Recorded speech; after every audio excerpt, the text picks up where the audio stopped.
It's Thursday, and you know what that means. It is IndyCar night on the Elite Racing Network and P1 Broadcasting. Hello again, everyone. I am Gary Gatza. Welcome to round 3 of the 2026 P1 IndyCar Championship, the most prestigious league in all of the Elite Racing League. Tonight, we come to you from America's legendary oval, the Milwaukee Mile, for the 5th running of a Horizon 250, presented by Taupe Soap. 250 laps, 250 iRacing miles await us on one of the oldest and most demanding short ovals in all of American open wheel racing. Excuse me. Joining me as always on the call, he's a driver that drove to victory in the Elite Racing League's Freedom 100 a couple seasons ago. As always, it is Luis Gonzalez Nunez. Luis, welcome to Milwaukee. It's race number 2 at Milwaukee for me this week already. We did 140 laps last night in the Horizon League, and now we're doing another 250 here tonight at one of the oldest racetracks, I think the oldest racetrack, and one of the oldest stadiums in all of, I think, organized sport around the world. It can have to be, for sure. We count in Indianapolis, we count in Monaco. It can be, I think, Silverstone also too, maybe not that old like Milwaukee, but sure it is the oldest so far we have around the world, Milwaukee. So we are back to 150 laps, man. It's going to be long race, long for everyone. Only 7/300 of a second between Fockingham, Smith, and Ryan Schultz in the qualifying. So these two guys, Hunter Smith and Fockingham, they are different for 202,000 of a second in the qualifying. So it's gonna be a good thing. Daniel Fockingham is the guy a bit, 2 races winner, 1 pole from Portland. So let's see what happened today here in Milwaukee. Difficult. The 150 Fahrenheit on the track. And let's get into tonight's starting lineup. We have a couple extra laps here, so we got plenty of time. And starting from the pole in the Scotty Brayton livery is Daniel Fockingham. Right next to him is Hunter Smith in the Smith livery. We will talk about that. Ryan Schultz, he'll be representing Tim Richmond. Sam Alexander on the inside. Then we got Chad Frankenfeld, who is in the STP special from Gordon Johncock. Trey Holmes, Gavin Hibbs, Miles Brown, Gavin Higgins, and Ricky Paz, your top 10. Hobson and Lowell, Hearn in the Dominoes, actually now the 4D Hot One. Carmichael in row 7. Forsyth and Albrecht in row 8. Silver and Hoytsma in 9. Costello and Stellard. Boy, that is a Penske Ganassi row in liveries right there. That's row 10. Vandermaal, Rexing, Musselman, Watson.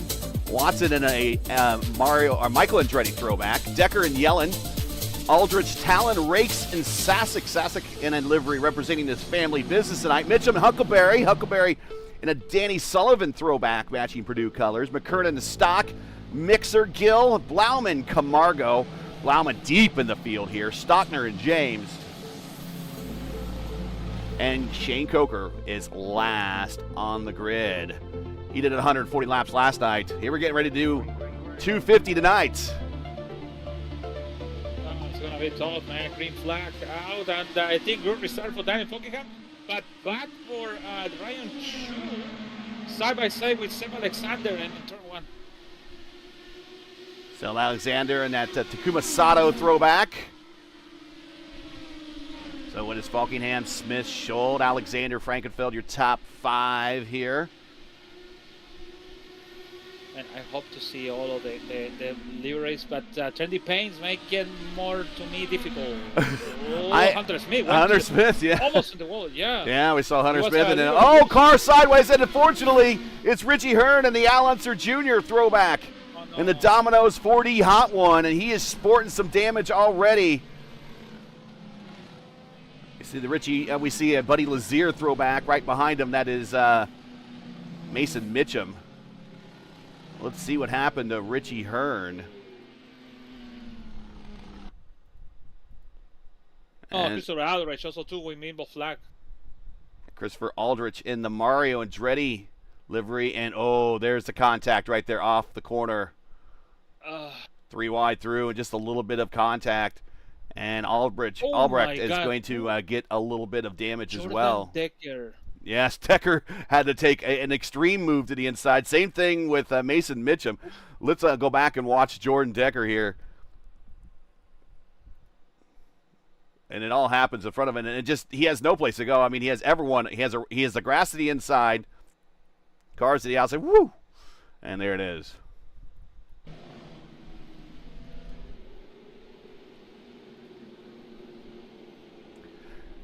I think Richie Hearn is okay. The only problem is Albrecht is with the maple flag and no win. You see the leader is Daniel Falkingham. He's the points leader as well. He has a livery representing Scott Brayton when he drove in the Amway livery. It's a 2-time Indianapolis 500 pole winner. In 95 and 96, Brayton made 150 championship IndyCar starts and became one of the era's most respected Indianapolis qualifiers. He made 14 Indy 500 starts with a 6th-place finish in 89 and 93. Scott Brayton had a trophy named after him. It's called the Scott Brayton Drivers Trophy. It was later created in his honor, and it recognizes the driver who best represents character and racing spirit. Recipients of the trophy include John Paul Jr., Davey Hamilton, Ari Leyendijk, Kenny Breck, Tony Kanaan, and Sarah Fisher. That is the livery of our leader. And then right behind him is Mark Smith, the only Smith to ever get as close as possible to qualifying to the Indy 500. You would think a surname like Smith, Lewis, a Smith, I mean, that is the most common name in America, would have qualified for the Indy 500 by now.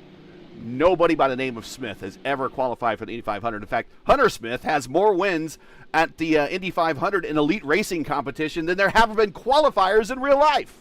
He has one. There's been none.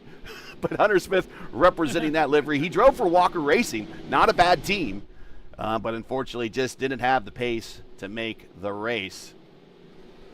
Showing Seb Alexander in a 3rd spot. He's in that Takuma Sato throwback.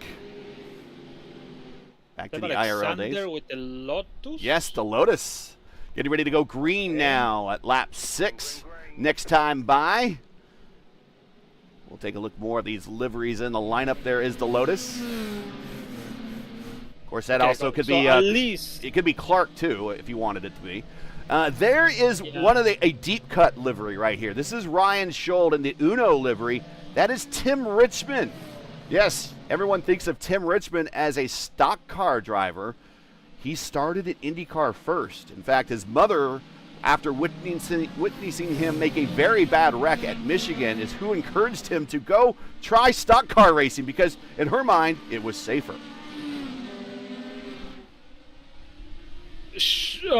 I don't know, man. I don't know. Yeah. Without the hand device, there's still no dangers, actually. They're still the same. Tim Richmond, the 1980 Indy 500 Rookie of the Year after starting 19th and finishing 9th.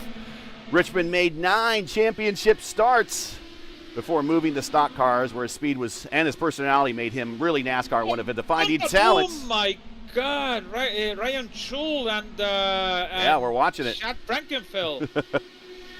Teammates racing hard. Caution again. AJ Musselman. Oh, unfortunately, Nicholas Sasek in his family's business livery. And we'll see what happened down the front straight. AJ in his own consulting gig livery, and Sasek takes a shot to the inside. Man, the way he really got to AJ quick. AJ was kind of rolling through the center of the corner, and contact. Oh, and another car rolling through. Not sure who that was, but might have made contact.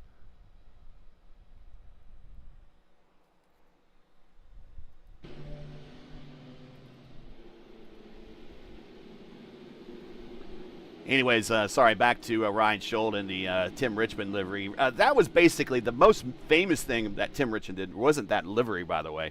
It's when he rode back on the side pod of Johnny Rutherford because Johnny Rutherford picked him up, I believe, on the back stretch or maybe on the front stretch. Anyways, Richmond's car ran out of fuel and he couldn't get it back to the pits. So he hopped on the side pod. Johnny Rutherford drove by him, saw he needed a lift, literally needed a lift, stopped the car, told him to hop on the side pod, and Tim Richmond rode into basically victory lane at Indianapolis on the side of Johnny Rutherford's car. Actually, he got off in pit road before they went to the victory lane, but it was a very entertaining raid down pit road with Tim Richmond. Just, you know how Tim Richmond was. He was just very much a party animal, and he's just sitting there pointing at Johnny Rutherford like, you the man, you the man, you the man, as he's riding open to the world on the side of an IndyCar side pod.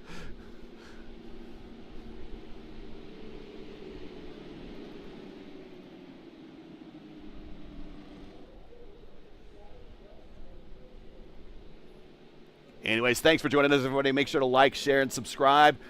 You are watching live coverage here on P1 and the Elite Racing Network of the Horizon, the IndyCar League that we broadcast last night, the Horizon Milwaukee 250, presented by Taupe Soap. Here are the points coming into today's race. As you mentioned, Daniel Falkenham with a 13-point lead over a tie for second between Albrecht and Brian Blaum, and Ryan Schold in fourth. Micah Mixer in a tie for fifth, and Noah Gill, Gavin Hibbs, Mason Mitchell, Miles Brown, your top 10. Here are your rookie points, and Noah Gill is the leader of the rookie standings, and almost, unfortunately, just there was a steward decision. Had a podium last week, but he got penalized to the first car one lap down, I believe, is how it worked out to be. Miles Brown second, Mixer third, Mason Mitchum, Hoytsma, Silva, McKernan, Sherman, Lal, and Griffin Yellen make up basically the top 9. Yeah, it was issue with somebody, I don't remember now. Schold, coming to Schold, yeah. Yeah, with Schold, yeah, with Ryan Schold. So that's why they give you a lap down, but he keep it with position. So that's a good thing about Daniel for him, because Daniel Falkenham make lap down until second. Actually. Speaking of Falkenham, 2 wins this season, 54 points, 13-point championship lead. And this is his first ever IndyCar start at Milwaukee as we're coming up to speed here at lap 12, coming to 13 of 250 of the Horizon 250, presented by Taupe Soap. As we are back underway, it is Falkenham, Smith, Alexander, Schold, and Frankenfeld, your top 5. Oh, yeah, I saw that too. Yeah, Hibbs, Holmes, Lal, getting all spicy back there. Yeah, it looks like he turned in a little bit slow, and then he went accelerate and he almost hit the wall. But yeah, and people need to time. I think that's the thing. And that's going to make it more interesting, the race, to have a time like Costello's doing now in 17, passing 3 cars. Oh, my God. Oh, slide job in front of him. That's Hoytsma, I believe. Oh, a little bit of a lift in the middle of the corner. They are all stacking up now. Still 3 wide down the backstretch. At Pennzoil livery just ahead of him, and A.J. Hobson. We have a couple competing liveries out here. We'll try to keep them straight for you. And, of course, Craig Forsyth in the throwback livery all the time. Car around! Oh. Car around! That's Noah Carmichael. I think the third one. I don't think anyone... How did nobody touch him? Wow, Noah Carmichael. Remember, he snuck in his way into the PRI Hoosier 500. And let's see what happens here. Just go back a little bit longer here. Here he is. He's racing with A.J. Speaking of a 500 podium sitter there, there's A.J. Hobson. And what do we see? Just down low and just too much weight jacker in the middle of the corner? Or does he get a little bit of that curb? No. Maybe just too much weight jacker, and the back end of the car comes around, and how nobody hit him because he starts to slide up. And that hole closes up rather quickly. And then it's like parting the sea.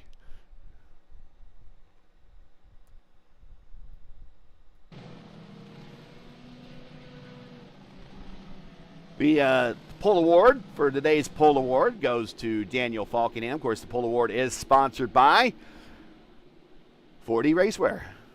4D Racewear. Check out their line of made-for-sim racing gloves, shoes, and apparel. Visit them today at 4dracewear.com or click on the link in the stream description. They are the sponsors of the pole award here in the Elite Racing League. Miles Brown has worked his way up to 6th. Gavin Hibbs, who likes these 1 mile ovals, he's in 7th. Hayden Lull in 8th. Ricky Paz, surprised that we don't see him in an Adrian Fernandez or Pato livery. Could have gone to the he could have gone on the Fernandez route, right? Yeah, actually, could be great to have a Fernandez livery over there too. Or Zaylee Garza. That would be the deep cut right there. Oh. Hayden Lull and a Bobby Unser throwback. Get the camera on him. Bobby Unser, 3-time Indianapolis 500 champion, and pretty good in his own right here at Milwaukee.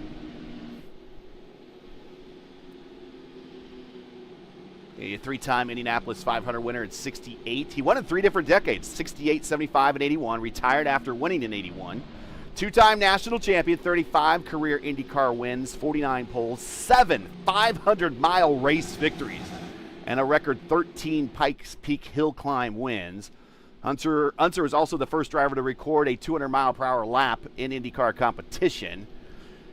His Milwaukee record, 32 starts, 4 wins, 5 poles, 9 podiums, 13 top 5s, and 16 top 10. And his victories here at Milwaukee came in 71, 72, 73, and 1980. As mentioned, Unser won 3 consecutive Milwaukee starts from August of 71 through June of 73 and returned to victory lane again here in 80. So a pretty good record for Uncle Bobby here at the 1 mile oval in Milwaukee.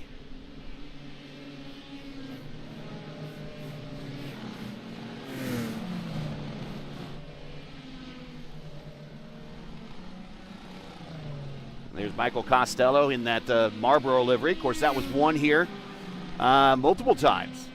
Specifically, I remember Al Unser Jr. winning after his Indy 500 win in '94.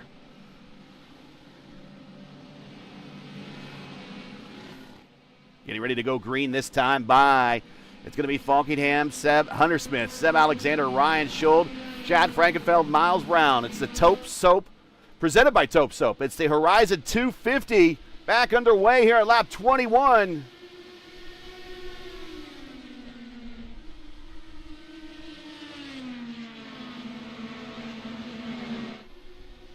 Down the backstretch. Look further back. Here comes Craig Forsythe to the inside. Look at Costello on the outside. Yeah. And out of the inside. And I believe Costello has, whoa, he slides up in front of Craig, and Craig gets out of it, and they stay out of it, but it got tight there. You heard Lewis give my reaction exactly. Right behind him, that's primetime John Stellard and the target scheme. My. On the outside, that is Nick Silver. He's honoring Emerson Fittipaldi in the 7-11 throwback there for Patrick Racing. I believe that's the livery he got his first ever Indy 500 win, or not his Indy 500 win, excuse me, his first ever IndyCar win when he won at Michigan, I believe in that.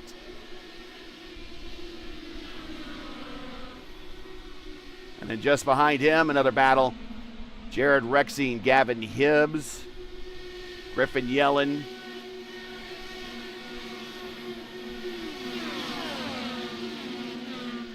Look at him set it into the corners, Lewis. They're just kind of hoping that the car outside of him gives them the room. I think it's that it's not the always thinking about it. The dangerous is not in turn 3 and 4. It's just slightly. it's just on 1 and 2. I think if you go too close to the exit on the pit road, you can lose the car short.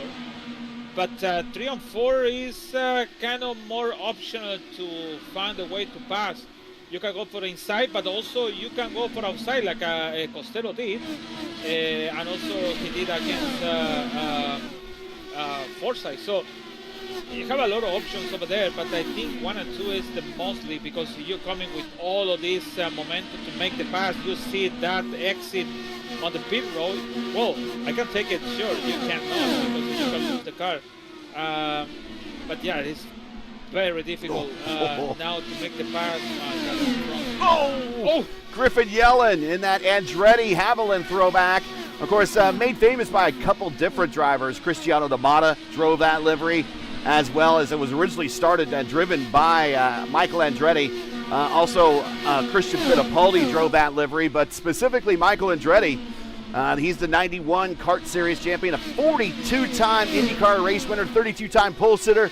He recorded 98 career podiums and finished second in Indianapolis 500 in 91. One of 5 top 5 finishes in 16 Indianapolis starts. His Milwaukee record, well, 18 starts, 5 victories, 2 poles, 10 podiums, and 13 top 5 finishes. He won in 86, 87, 91, 92, and 96, making him second only to Roger Ward on the all-time Milwaukee wins list. He actually won the race that actually his father got very seriously injured at back in 97. We got parts and flying on the front stretch. We have a missing wing. Richie Hearn, I think he mentioned, Miles Brown is one front wing out. But I think Richie Hearn, I don't know. But Richie's good. We'll go back to Miles Brown. Did he get forgiven? No, he is a one-wing angel, and he's going to have to come to pit road and get that taken care of right now. Unfortunately, it's going to be an early stop for him about halfway through a stint at this point. Oh, he was pretty good in top 10, 8th in position, battle with the Hayden Lowell, but no fault for Hayden, just Miles Brown too close on turn 3 and 4, actually. Tonight's 5th running of the Horizon 250 is titled, it's sponsored by the Horizon Racing League. Every lap matters, respect is earned, and every race is a battle to the finish. Whether you're a seasoned veteran or making a Horizon debut, that's your chance to prove you belong among the best. Expect clean, competitive racing strategy, competitive battles, and a community built around respect and sportsmanship. Tune in Wednesday nights here on the P1 channel at 8 p.m. Eastern Time, 7 p.m. Central right here. And you can check out the next race on the Horizon Racing schedule. Actually, about 2 weeks from now, actually. Their next race will be at Gateway. They raced here last night. Won by Gary Lever in his first career victory in the Horizon Series.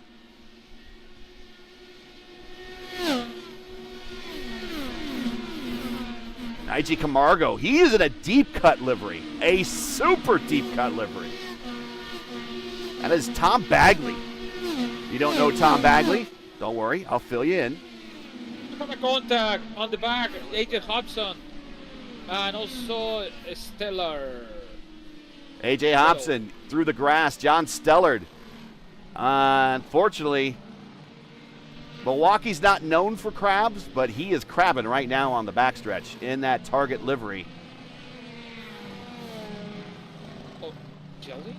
Oh, also Jelly's in ball. Also too, Jeffrey Griffin in ball with Meatball Flack. No front win. We'll watch this again and see what happened. There we see right in front of him, that is AJ. And right behind him is primetime John Stellard. And then the 7-Eleven livery just above them. That's the number 9 of a silver. And AJ got a little loose. And Yellen just rolls into it. I think that is very much a racing deal. AJ just got a little loose, and the angle's closed. Watch this again. Here, we'll watch, and we'll go inside. And I want to play this full stream. And watch this twitch. Watch the twitch in front. There it is. That's all it is. And yeah, and there's just no time to slow down there, Lewis. No, for sure not. You don't have any chance to avoid that. And unfortunately for Griffin also too, is like what to do. Nothing else. So look like easy, but it's not.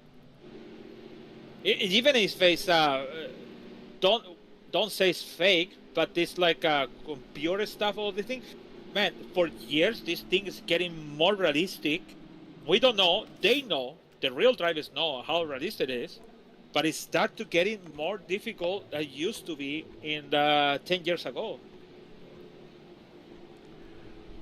Today's race presented by Taupe Soap. Get yourself a soap head sculpt of IndyCar Star Paddle Award, as well as David Malukas from Taupe Soap. But award still? What's that?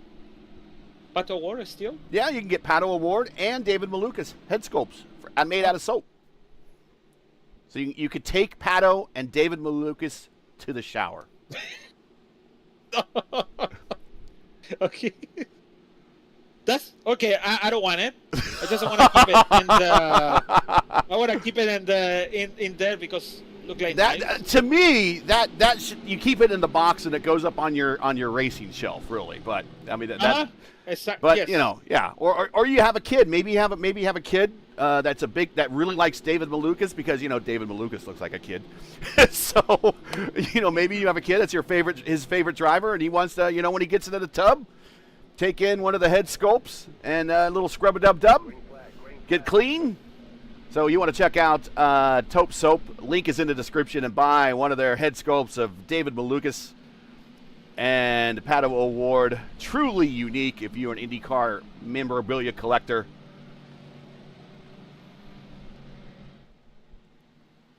Taupe Soap presenting today's race here for the Horizon 250. Getting ready to go green next time by. Thanks for joining us, everybody. Want to thank all of our broadcast partners here: Blue Egg Marketing, Lucas Oil, School of Racing, Worldwide Technology, Raceway, Tom, Boland Ford. Thank them a lot for being sponsors here of the Elite Racing League. Check all their links out in the description. Getting ready to go green here. Coming to lap 39. And there he goes, Falkingham. He is not wasting any time. And Lewis, I don't know if you were watching Falkingham much in practice, but he looked like he was purposely trying to get his car to slide through corners. He was he just must have figured out that the handling, at least this setup, you had your hands full, and he was looking to purposely abuse the car. I think he may find the way, but the problem is he been on the front for what? For 40 laps. Sorry, also 5 yellows in between. By not dirty air. So my question is about what is going to happen when they find it dirty air on front, and how it's going to be the driving on him. So for now, it's getting good. Gabby Gibbs is the fastest lap now in the track, but it's getting there. Actually, how about? Caution! Harrison Talon, inside wall, off of turn 2. Gavin Hibbs just set a purple lap. We'll see what happened here. And just Harrison Talon coming around the corner, and I think he just gets loose off. And, yeah, there it is. Gets back on the power and just to the inside wall. I think he keeps it off the inside wall. Whoa. Let's watch this again from his point of view. Go ahead. Yeah, actually, you can see him in the middle of the corner. Even in the middle of the between 1 and 2 is very loose, actually. So look at him. Yeah, you can kind of feel in this orientation his ER is already loose, and he's getting back on the throttle. Let's watch. I want to hear on the throttle. Let's listen. Let's listen as he goes full speed. Let's listen to him. Does he get back in the throttle just a little too early? Fourth gear. On it. I don't think he got on too early. I think maybe just a little too much weight, Jacker.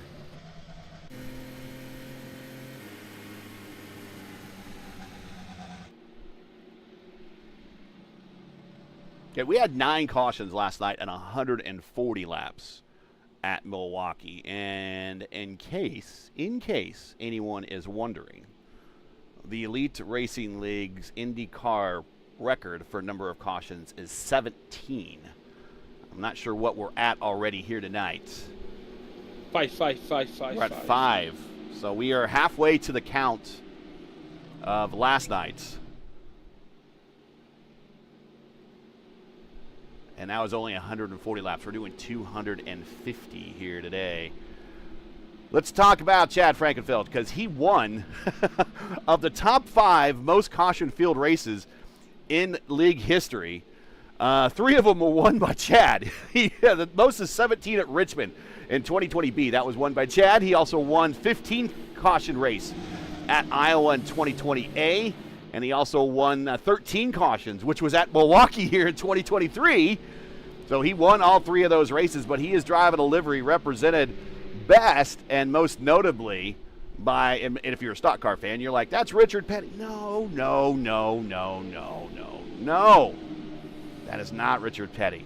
That is 1982 Indy 500 winner, 2-time Indy 500 winner at that, Gordon Johncock. Won 73 in a rain-shortened race, won at 82, which stood as the closest Indy 500 win for many, many years. He's also the 1976 national champion. He won 25 IndyCar races. He sat on the pole 20 times. And believe it or not, yesterday was Gordon Johncock's 90th birthday, and I believe he is your second oldest living Indy 500 champion, only behind A.J. Foyt right now. So A.J. beats him in something else. I'm sure he would say that. But happy birthday, Gordon Johncock. He's also a handful of IndyCar drivers that after winning in Indianapolis came back here to Milwaukee to win the next week. Milwaukee produced Johncock's very first IndyCar victory in '65. His final IndyCar pole came here at '82. And he conveyed it into his 4th Milwaukee victory, also in '82, only 2 weeks after winning the Indy 500, as I mentioned. So that's Gordon Johncock, a legend here at the 1 Mile Oval. In the livery there, driven by Chad. Patrick Racing.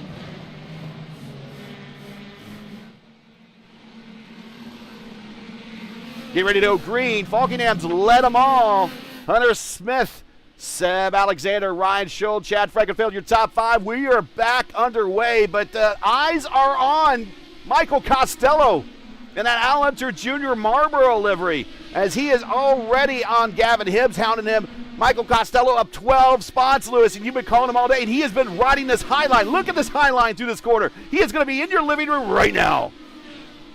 Yeah, it's there. I think it's about the timing. He wants to be for sure a green flag races and laps actually. But unfortunately for my God on front, Ryan Schultz and Chad once again side by side, almost have a contact over there. But I think Costello's coming, and I think he's catch the setup of the car. I know it's getting high, a little bit loose over there, but it's getting the job done so far for now. He could dive it into the corner so much harder than everyone is, but he's up against the wall. Falkingham purple lap that time by a 1:59.5. Costello is one, I think he's, other than maybe Richie Hearn, he might be the only other driver in this lineup who has real world experience at the road of Indy level. The road to Indy level. Hunter Smith purple lap 1:59.7. So Hunter's like, nope, you're not getting away. But I believe Costello has real world experience in an open wheeler here at the mile. Look at this high line. He is up in a line that nobody else is using.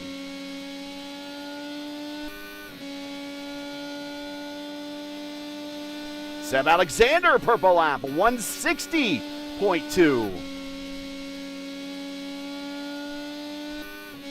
Well, the temperature of the track is fell down to 95 Fahrenheit. So maybe that's why also it's a big cloud on the track. A little dark on the track, but I think Costello needs to. We're talking about Costello again. Oh, Costello! Hit the wall again. Oh, yeah. He doesn't have to go far to hit the wall.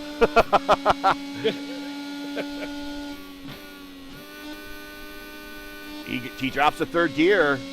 He's working on different gearing, trying to make. He's lost a little bit of the pace though. I wonder if maybe he's used up those tires. Maybe have a little damage from the wall. We continue to watch him.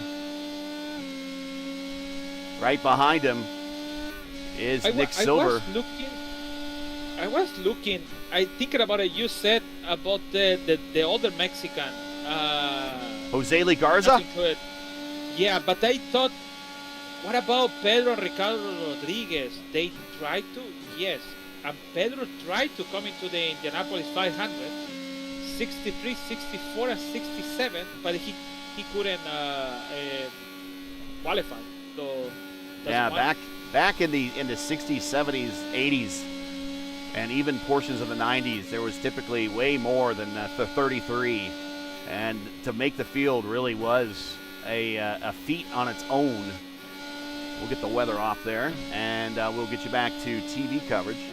We watched this battle.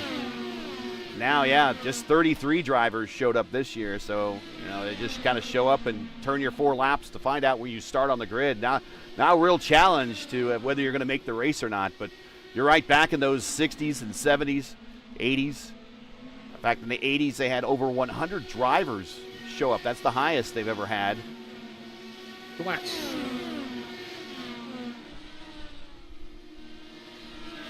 Now, if Chad had his way, there would be over 100 people that would show up for the Elite Racing League, and we'd be doing qualifying until about 1 o'clock in the morning.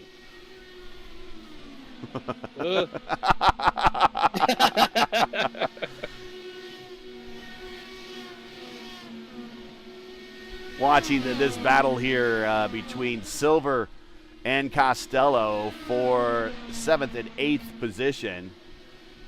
Something wrong with Costello. Don't know. He has clean air with 1.2 seconds ahead actually Chad, so he can go full throttle between Chad and Gibbs is side by side in turn 4, but he can go full throttle. He don't need to go too close to the wall again, or the second line.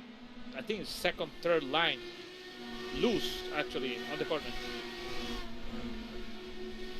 Of course, I believe Penske did a 1-2-3 in those liveries here as well at Milwaukee. But Al Unser Jr., 2-time Indy 500 winner, 92 and 94. 2-time IndyCar champion, 34-time race winner. His 92 race victory over Scott Goodyear stood as the closest Indy 500 finish in history until this year. He has 7 starts and 2 victories and 6 podiums and 8 top 5s here at Milwaukee, and he won the June 90 and again in the June 94 race, and he's also of a handful of drivers to win at Indianapolis one weekend and win the next weekend here at Milwaukee to back up his Indy 500 win.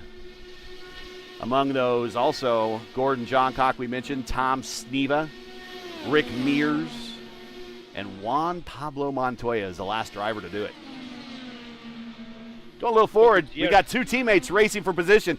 Gavin Hibbs, Chad Frankenfeld, and Gavin clears him going in the 1. Yeah, it's a battle. I think Gavin Gibbs a little bit loose on the car on the exit on turn 2. I'm really surprised about Scott Goodyear. Couldn't win any Indy 500 and even a champion. But he won 2 Michigan 500s. He's a hand. I think it's him. And Michael Andretti, of all drivers, have the most wins at the Michigan 500 with 2. Wow.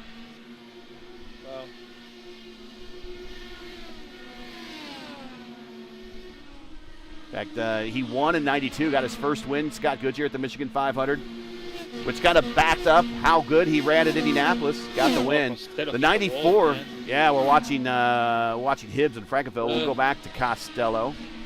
There he is. He hit the wall again in turn 4. Goodyear won at Michigan in 94 in the Budweiser King Racing livery.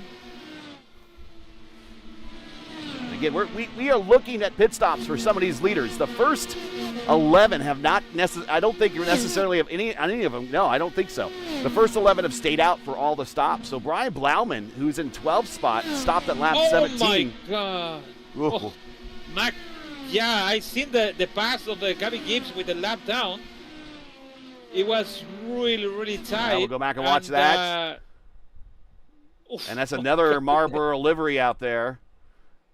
Not sure who he was. That's McKiernan. Excuse me. Oh, McKiernan into the wall. So I guess McKiernan playing the role of Paul Tracy. I don't know. Yeah, there's Richie Hearn. Unfortunately, in that wonderful Domino's pizza livery, down on speed right now. But that's one of my all-time favorites, the Domino's Hot One. Best name of a car. You know, most of the cars they name them like specials, like the Pennzoil Special, or the Tom Sneva had the Texaco Star, and the Gold Charge. I think that's Penske did that, but the Domino's Hot One was always a different name. I liked it. You could if you like slot car racing back in the 80s, you could go buy a Tyco version of the Domino's Hot One for slot car racing. That's pretty cool. Back up front at lap coming to 68 of 250 of their Horizon 250, presented by Taupe Soap. Daniel Falkenham continues to lead. He's led them all. Hunter Smith is in second, hanging tough. Hunter Smith likes these short ovals. He gets around Dave Huckleberry. Now Dave, he's a Purdue guy, so he wants a gold livery. And this is about as gold as you get, short of Pagano's solid gold livery from a couple of years ago. This is Danny Sullivan. Danny Sullivan, the winner of the 85 Indy 500, 88 IndyCar champion, 17-time race winner, 19-time pole sitter. Indianapolis victory came at the famous spin and win after he passed Mario Andretti. His Milwaukee record, well, not so great. 12 starts, no wins, 1 podium, 3 top 5s, 5 top 10s. Best finish was a second to Rick Mears in 88. En route to the championship, also finished 4th in 85 and 5th in 91. That is Rick Mears, Danny Sullivan. Also appeared in Miami Vice, in an episode of Miami Vice in the 80s. Michael Costello says, I've given enough in to this lap in these set of tires. I'm getting us new sets.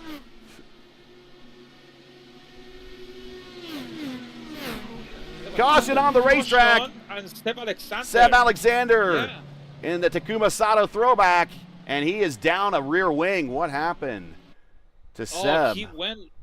Actually, when he entered to the corner, he's loose, and then he did a great job to keep it off of. Did a great job to keep it off. We just cut the camera away right when that happened, actually. So he did a great job of keeping it off of Huck. But unfortunately, he backed it into the wall, and that might be terminal damage for the two-time race winner here in the series.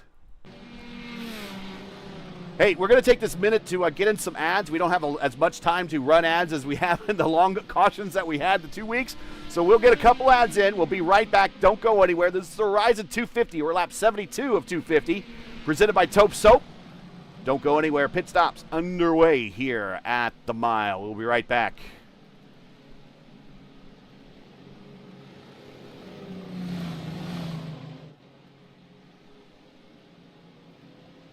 Racing isn't easy, but experiencing it is. iRacing puts you in the driver's seat with the industry's leading sim racing game. Drive on laser scan replicas of the greatest racing circuits from around the world. Go head-to-head against other drivers chosen by skill-based matchmaking to ensure competitive racing at every level. Compete across all your favorite series. In officially licensed cars, engineered to deliver the most accurate driving experience possible.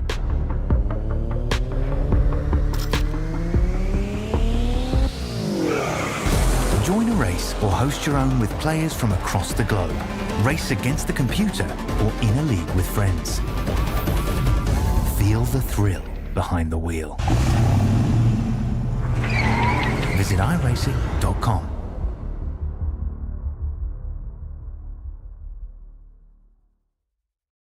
Blue Egg Marketing. Rev up your business with Blue Egg, your marketing pit crew.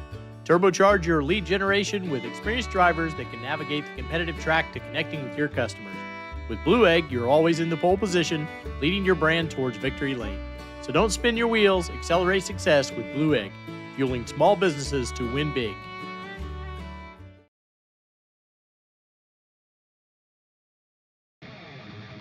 The Lucas Oil School of Racing.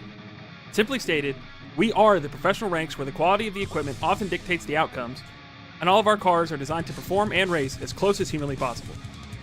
None of our competitors will have an advantage from engineering tactics. Rather, you will compete on a completely level field with a score of immensely talented up-and-coming drivers, all pushing each other to reach their new heights in their respective pursuit in becoming a professional race car driver. Every year, our top-performing graduates move on to the professional racing ladders of IndyCar, F1, and IMSA. Whether drivers compete in 1 or 2 seasons of our series, when they are ready to move on, they are ready to move. The training you receive in our school is an unmatched, unforgettable, first-class education combining the very best racing instruction and education.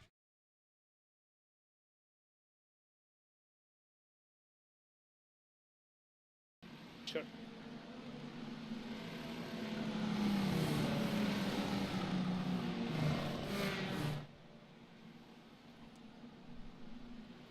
We are back. And yes, I did see my magic pen left the mark. I want to make sure that I don't think we're seeing Lucas, our leader, Lucas Hoytsma, as our leader. He's going to go green here. I don't think he's in the livery that he intends to be, so we're just going to do a redraw and see if we got everything we're supposed to. But he is the leader right now. Second is Hayden Law, Craig Forsyth in third, Daniel Falkingham fourth. So the guys in the top 3, last pitted on lap 35, they are now your leaders. Yeah, so with 40 laps, all tires, Mario Brown in between, Griffin also 2 in between. So Craig Forsyth is the last car with 41 on the stint, and it's coming Falkingham. So you wanna see how it works, Falkingham in the laps with the old tires. Sorry, with the new tires, but the third tier, and see how it's gonna be the passing, because the passing on this track is difficult. It's not that just because I have a new tires I can do it. No, you have to work in and try to wait for the mistake, or maybe the guy on the front see you faster, they can let you pass, but that's not the case over here. Law to the inside and turn 3 to send Uncle Bobby to the lead, but he goes right up to the wall. Here comes Hoyts by the inside. He's got a wheel there, but he's not going to have the preferred line going through the corner, but he actually is going to clear him. He does. He slides up in front of him. He's going to have a slower exit. It's going to allow Law to get the run back to the inside down the main straight going into 3. Then they'll go wheel to wheel one more time through 3 and 4. Uncle Bobby Livery decides to clear him now. And we have a new leader this time, but they're still going to drag race one more. What a battle for the lead here. Right in front of Craig Forsyth. Craig Forsyth has the best seat in the house. Yeah, how about the good seat? It's Griffin, my God, with Daniel Falkingham. I just noticed Costello lap down. He came in the wrong time. Yes, caution came out shortly after he stopped, yeah. Yeah, that's unfortunate for him. Now Falkingham passed Griffin. He's going for Forsyth.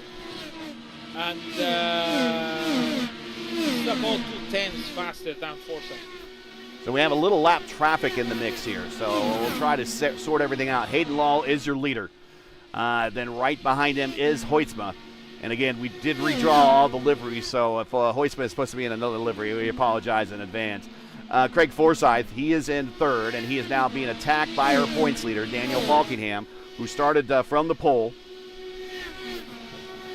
Right behind him is Hunter Smith, who's been up front all day, and he's got lap traffic around him. And there's a caution. Jordan Decker, Chris James.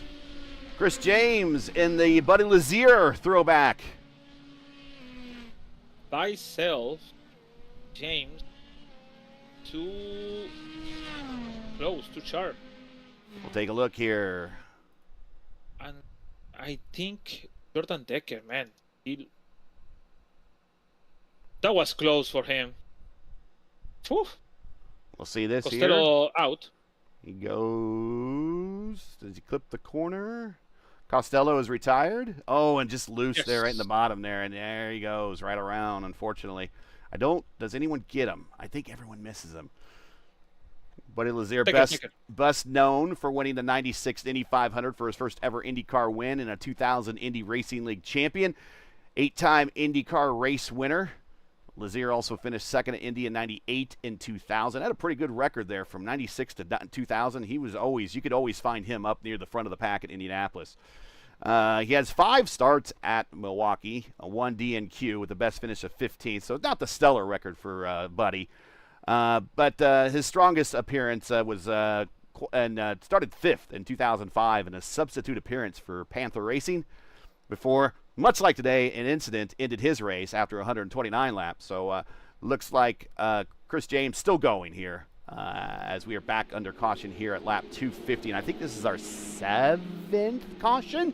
So we're 2 more away from the 9 that we did last night. I think it's 7. I think it's 7. Yeah, you're right. Don't get the kids started on the 6-7 thing. Oh, I don't know what you're talking about. Yeah, I don't understand it either, but I'm sure there's somebody at home going, oh, he started. Oh, okay.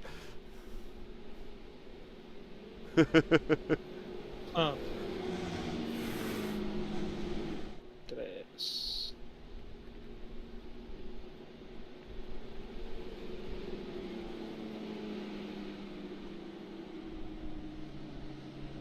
Yeah, 7. It is the 7 one.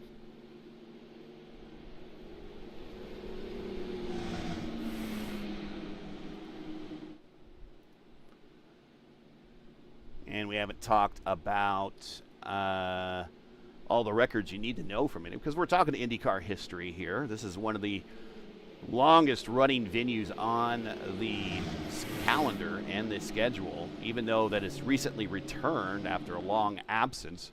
It opened as a dirt track in 1903, predating the Indianapolis Motor Speedway, and was paved in 1954. It is recognized as the world's oldest continuously operating motor speedway and remains one of the most historically important venues in all of American racing, period. The real-world oval is officially measured a little at over a mile. We are using 1 mile according to the iRacing measurement tonight. So tonight's 250 laps, of course, will be 250 miles exactly on the iRacing mile. IndyCar racing returned to Milwaukee in 2024. After an absence dating back to 2015, the 2 2024 races were the 114th and 115th championship car events raced at the track. Pato Award, talking about head sculpts of soap. And Scott McLaughlin won those races. And, of course, Christian Rasmussen with a heck of a win last year over Alex Palou. That was his first career victory. Roger Ward is the all-time IndyCar wins leader here at Milwaukee with 7 victories. A.J. Foyt has a track record with 7 poles. And the qualifying record belongs to Dario Franchitti with a speed of 170.841. And we're back underway here at lap 87 of 250 of the Horizon 250.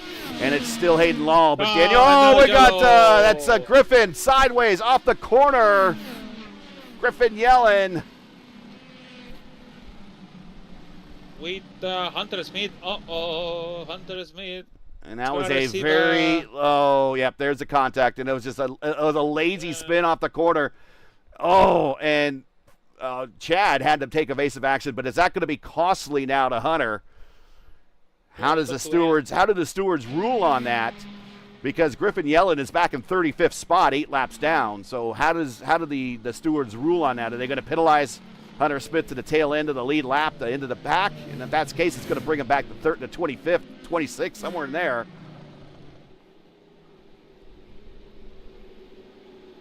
So the penalty for him, it's going to be a drop to end penalty. Ooh. So that's going to be difficult. It's not like drop to end in Kansas, drop to end to Chicago. It's drop to end in Milwaukee. And that's another thing. You don't want to be with all of these cars getting incident between. I know you're fast, sorry, but man, that's gonna be a tough stuff for him. 8 yellow now.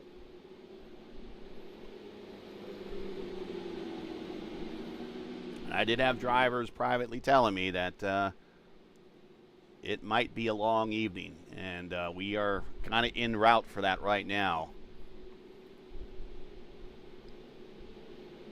Don't forget the NTT IndyCar Series returns to Milwaukee for a doubleheader, August 29th and 30th, 2026. If you're in the area, make sure to get your tickets. And there we go. Hoytsma's livery draws in, and there is the Pennzoil livery.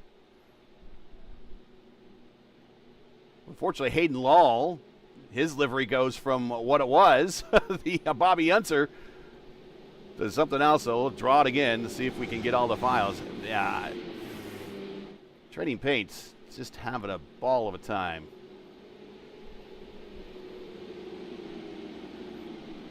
Like I've told iRacing to draw in every single car. It's not like I have any graphical limits on my my graphics card.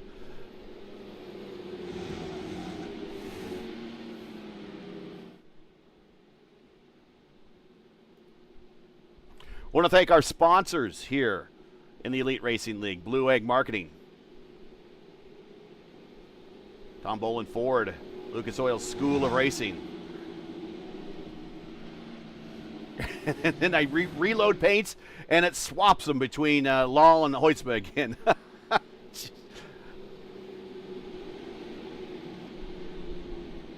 Try it one more time. We'll see what happens. We got 40 cars that started the day. Okay, we go green next time. Bye. Thanks for joining us, everybody.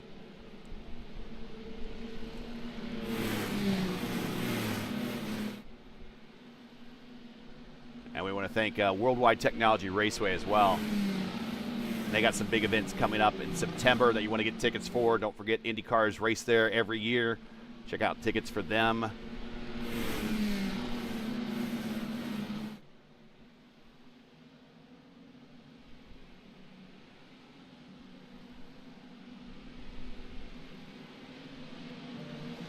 And there we go. We draw it in. We drew it in finally here. We got Bobby Unser leading Johnny Rutherford. There we go. Just like an old school race. And green flag is out. I don't know, man. Mine, I see some blacks. I see some with white. Some of them with the right one. So I don't know. I don't know what happened with Trading Paint. But it is what it is.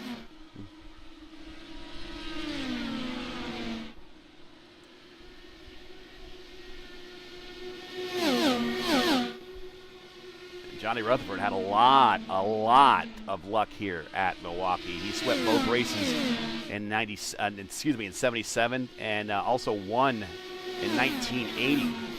Back when Cart at the time, or USAC at the time, would run 2 races a season here. It was very common on the USAC calendar to go back to have 2 races at each track, kind of the old school Winston Cup schedule.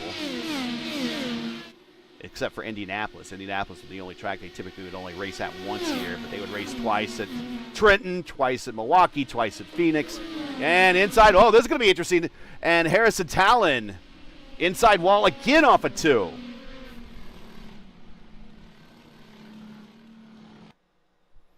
And does the same thing occur? Yes, it does.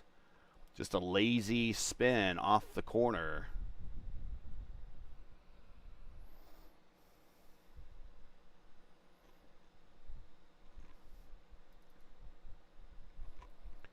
I believe the lead's going to be still Hoytsma. There, yeah, Hoytsma gets the lead. But the Pennzoil livery, many drivers have driven it, but first made famous, not driven first, but first made famous by Johnny Rutherford. Actually driven first for Hall Racing by Allentor Sr. in 1979. And he and Jim Hall did not get along and got removed from the seat. JR was available from McLaren. JR jumped in the seat, and that car delivered him a 1980 championship, a 1980 Indy 500 win. So he's a 3-time Indy 500 winner, and 74, 76, and 80. So born in the year I was born in, he won the 500. He's also the 1980 national champion, won 27 IndyCar wins. His final coming in the 86 Michigan 500 as a 23-time pole winner. And Lone Star JR becomes one of the defining stars of the McLaren and Chaparral eras of cars. He has 38 starts here at Milwaukee with 4 victories, 4 poles, 9 podiums, 16 top 5s, and 1 here, man, in June of 74. Or excuse me, June of 74, June of 77, and August of 77, and August of 80. So actually, he's one of the drivers that backed up an Indy 500 win with a win here. And he is the original McLaren IndyCar driver. So before Papaya was Papaya, he was driving Papaya. At least for IndyCar. Because McLaren drove Papaya to Formula 1. That's why it came the Papaya everywhere. I like the you know what? To be honest, I really like the McLaren red and white in Formula 1, like happening in IndyCar. That's way better. Here's Nick Silver in that Emerson Fittipaldi livery. 7-11. This is 7-11 before Tony Kanaan in the green 7-11. About 20 years before the green 7-11. We'll go green next time, Brian. Brian Blauman, second in the points.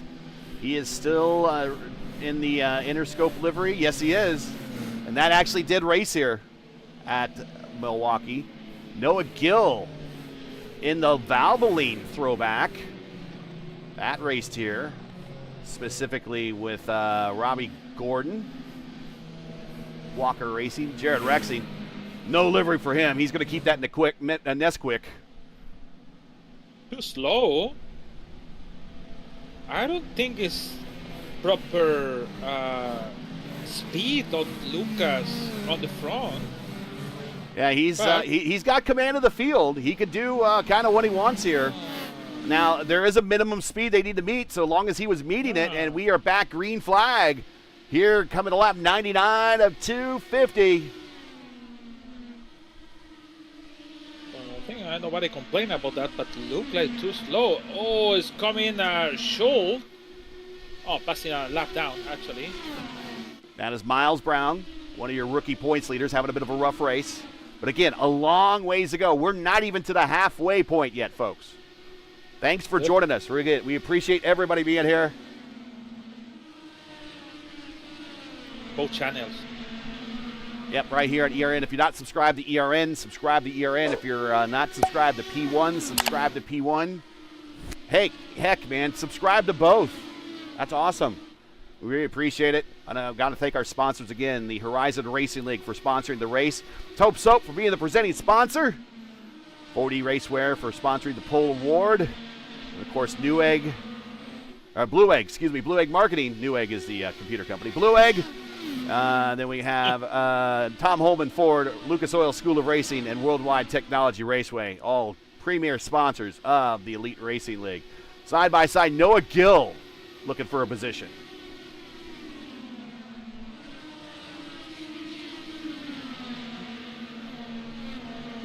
Oh, we have to say hi to George. He's in chat. Oh, now. George Ansaldo with the Sim Gaming Expo. Yeah.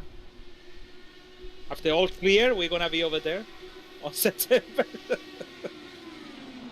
After everything on organized, after September. We're going to be over there 18, 19, 20. Schaumburg Convention Center there. If you want to be a part of it, go to simgamingexpo.com. It's up in the Chicago area, kind of in the neighborhood here of Milwaukee.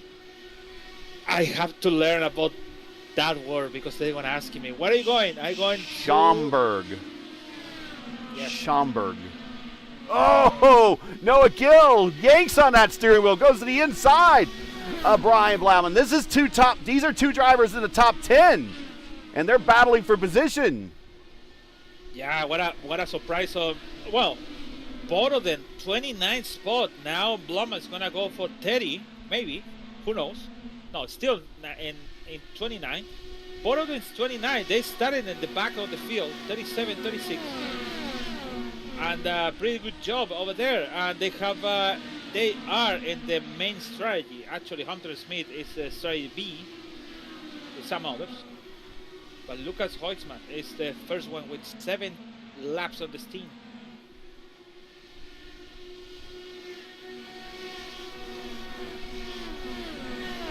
So our pole streak has been broken. We started this season with 2 different pole winners in the first 2 races. Well, Falkenham wins the pole, so he won the pole in the last race, so he's broken that streak now, but he's perfect so far in victory lane for this season.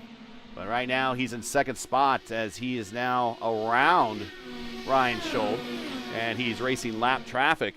Miles Brown really wants to get by him. Falkenham might just be good to let him go by. Try to work on that fuel mileage. Oh my God! So this is actually interesting. Sorry, because Lucas with 72 laps, he is 2.2 now ahead of Daniel, and Daniel Falkenham have a problem with Matt Brown. Now he's pulled away a little bit, but Ryan Schold is coming. Is about 5:10, so we can say this between day and night. Day with clean air, easily on the front, and now we have a back at the day and the night day, where it's have a dirty on the front, and a little bit difficult to keep a pace of on the lead of the race now. And Ryan Scold's livery is not drawn in now, so we'll hit the button and see what happens. But he needs some good luck to happen for him here at Milwaukee.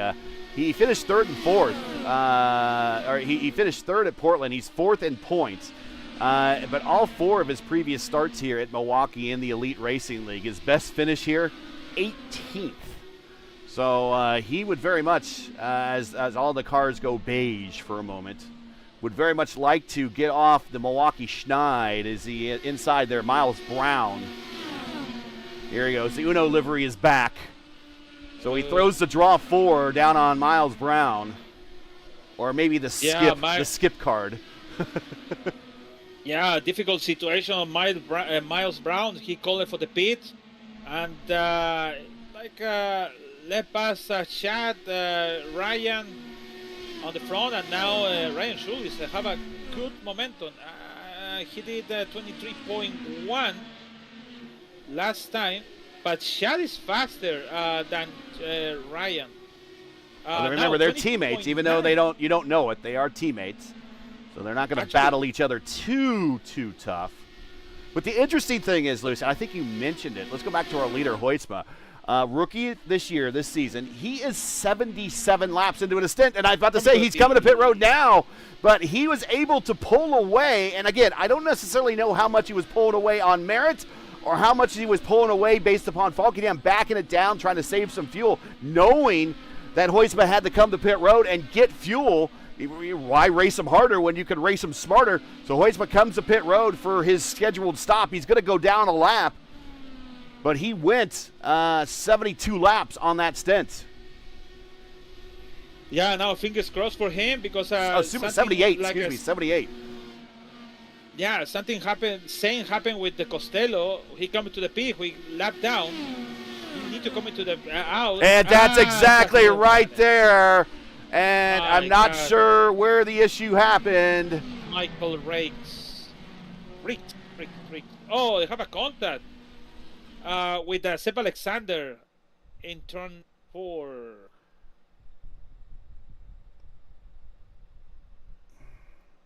Yes, and we'll go back and watch that, see how that unfolds. Seb just trying to get around him, and this is actually for position. Seb comes to the inside. Rake's driving tough. He's a new driver here in the league, so just want to know people know that he'll race you tough. And not sure how that one's going to be ruled, but it just looks like they ran out of room. Huck misses. One of the Marlboro liveries misses. I think that is McKiernan. And they get by. Spin around Rakes. I just have Rakes in a black and red car. I don't know what you have him in, Lewis. Hopefully I'm showing his right paint. But the 57 is going to have to come to pit road and get service and a new front wing as we see a bunch of drivers on pit road. Wait, I have Rake just in my TV. Let me wait for all of them coming up for the pit because I see red and green moving everywhere. Oh, there it is. It's black and red. No, man. Okay. It's black and red on mine. Okay, if it's black and red in yours, then it's black and red on mine. So we are showing the correct livery. Showing you Nigel Camargo. He's in 13th spot right now, and he is probably in the deepest of all deep cut liveries. This is the livery of Tom Bagley. He's the 1978 IndyCar USAC Rookie of the Year. Back-to-back USAC Mini Indy and Super V champion in 76 and 77. Bagley still holds the record in that series with 16 victories and 53 starts. He made 42 IndyCar starts and recorded a best finish of 9th at the 79 Indy 500. At Milwaukee, not the greatest record. He had 3 starts, 1 DNQ, 1 top 5 finish, and 2 top 10s. He finished 7th in the June 78 race. Did not qualify back when they actually had more cars that showed up than that was a regular thing for Indy cars back in the 70s. More cars would show up than starting positions, and he did not qualify for the August of 78 race. Finished 23rd in June of 80 and scored a career best Milwaukee resort of 4th in August of 1980. And actually his fourth career best 4th place finish at Milwaukee was his career best finish in all of his IndyCar driving history. So that's how you do a deep cut, is you find a driver that nobody knows anything about really or remembers, and find out that their best finish came here at Milwaukee, and then you get their livery. That's a deep cut right there. So Nigel, good job, Nigel. I appreciate that. Here's another driver I want to point out here before we go, Grant. Victor Aldridge, driving a livery. Actually, this is Tony Bettenhausen. He's driven it before in the league, but this is Tony Bettenhausen Jr. His father had a race named after him here at Milwaukee, the Bettenhausen 200. The second-generation IndyCar driver, brother to Gary Bettenhausen. Later was a team owner. Actually, kind of was a team owner that kind of gave Helio Castroneves a big break. He got the Helio Castroneves drive for Stefan Johansson drove for Bettenhausen for a very long time. Going green. We can talk more about Bettenhausen in the next caution because I'm sure we're going to get one. That's how we're going tonight. Green flag is out. Daniel Falkenham. Ryan, now, if we go green for the remainder of this race, I will be surprised. But Daniel Falkenham, the leader. Ryan Schultz, second. Chad Frankenfeld, Gavin Hibbs, Nick Silver, your top 5. Back underway. Noah Hill is side by side with Nick Silver, going for the 5. Noah Gills, how about Mentos take the 5th place? But it's coming Nick Silver for returning. Battle between teammates right here as Gavin Hibbs to the inside, and you do not want to wreck the admin and your teammate, Chad Frankenfeld. So he tucks back in line. So in front of him, he has the admin of the league, and then he has the owner of, I guess the team captain, the team owner of Little Eagle is actually Ryan Schultz, and he's in second. So you don't want to hit the boss, and you don't want to hit the boss's boss. No. Remember, Gavin Hibbs, 1 win here in the Elite Racing League, and it came at New Hampshire. And remember, last time we were on a 1-mile oval like this at New Hampshire, he finished second only to Daniel Falkenham. Oh, and Falkenham right now is the leader, so might we see a repeat of the Magic Mile from a season ago? Hey, you need to keep your eyes on Brian Bloman. It is in 15. He come to the pit. He have a 6 laps, and why not? Can be the strategy. Keep it over there with all of this yellow.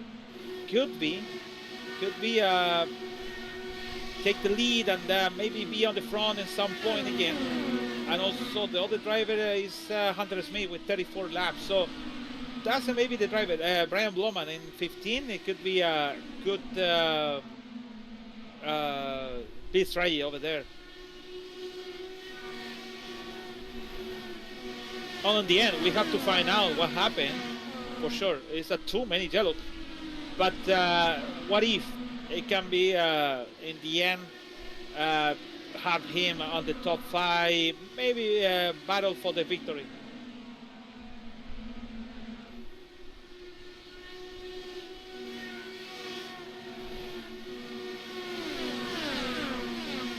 And continuing to watch this battle. Hunter Smith there, side by side with the Pennzoil Chaparral. Oh, and there it is. Jordan Decker, Trey Holmes into the turn 4 wall. Let's see what happens. They are racing, I'm not sure who the black car is in the 20. Gabby Gig. I have a contact. Gavin Higgins. And, contact there. Just kind of run out of room. We'll watch it again here. This kind of started back in turn 2. I mean, they're kind of packed together. Higgins in the black car on the inside. Trey Holmes in the lighter blue car behind. That's the Nike car. And then you see contact there. And Trey's just more of an innocent victim there. And that's just a victim of closing rates. And that's Jordan Decker in the Little Eagle car. And we could watch from Trey Holmes' point of view. It just there was no place for him to go. It just basically he was instantly slowing down in front of him. And watch this. You can kind of see that the contact is going to come here, and there it is. Boom, and boom. One corner, the next corner. And then additional contact as an insult to injury. Go ahead. So many people coming to the pits. Stay out. Aiden Lowell. Stockner stays out. Lowell stays out. Brian Blauman. He. Oh my God. He stayed out, but there's a lot of lap traffic in front of him. And also give us a chance to give a spotlight on a livery here. Because right in front of him in the Beatrice Stellara, not the Beatrice Lola. I always knew it's the Beatrice Lola, but it's the Beatrice Stellara today. That's a throwback to Mario. Oh no, we have a contact. Oh no. In the pit road. Okay. Hunter Smith is out of the race. Somebody lose a front wing. Jordan Decker. So this is going to be Hunter Smith, Nick Silver. Yeah, it's and Noah Gill. Is this? Let's see what happens. Yeah, Noah Gill is involved. Doctor stays out, so he comes in. Let's see what happens. Let's give a wider shot here. Okay, it happens all in front of him. So one of them is. They just run. What? The injured car of Jordan Decker was coming to pit road. And I think they got tied up behind him. So Decker goes to the inside, but he can't pass Gill. Gill decides that he's going to go late, but he doesn't expect the car to be the inside. And so now we're racing down pit road, and then here comes in the middle, that's Noah, and then Hunter. Wow. You know what? I have to say this, but the rule is, in yellow flag in green and yellow you have to follow the right side, and Nick Silver just went to the left. What is Noah Gills? And Noah Gills, well, and just everyone behind him. There's that. In the back of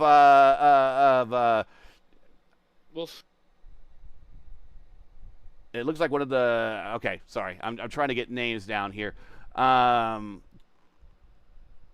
Craig Forsyth got ran into from behind by the 92. Yeah, we have another. That's Noah Carmichael. Yeah, so he lost his front wing. So there was all sorts of. There was all sorts of stuff going on pit road. My God.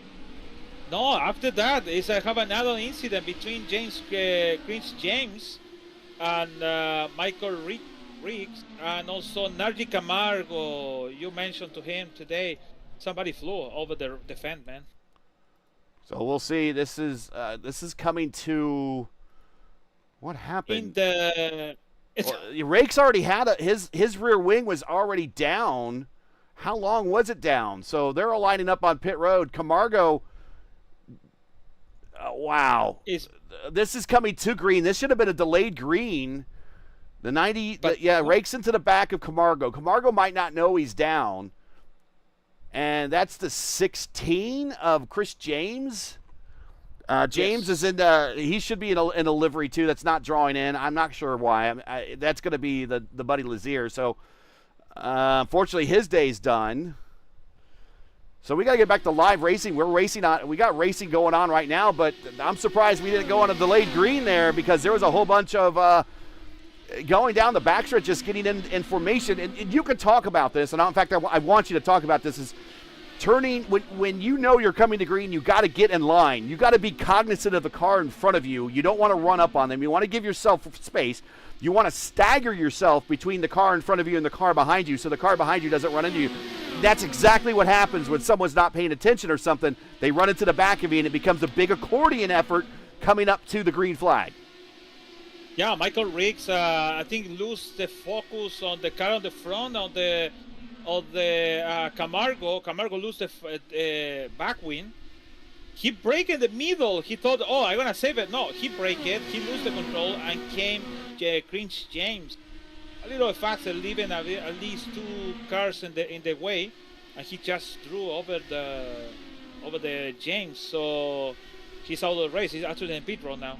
So that's unfortunate. That's just focusing on the track. Some people asking for the yellow, but I think race control think doesn't need it because the track is clear. So that's unfortunate.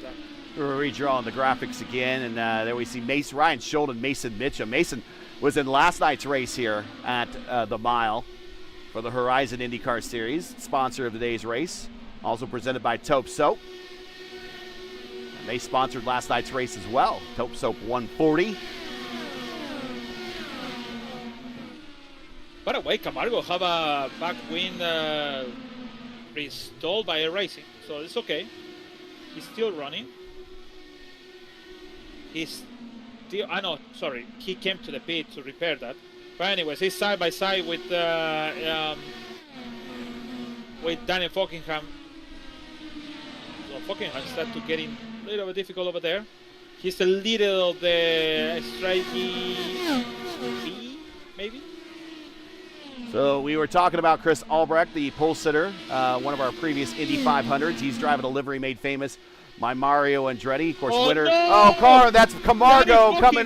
Boy, we cannot talk about Mario Andretti apparently at this racetrack.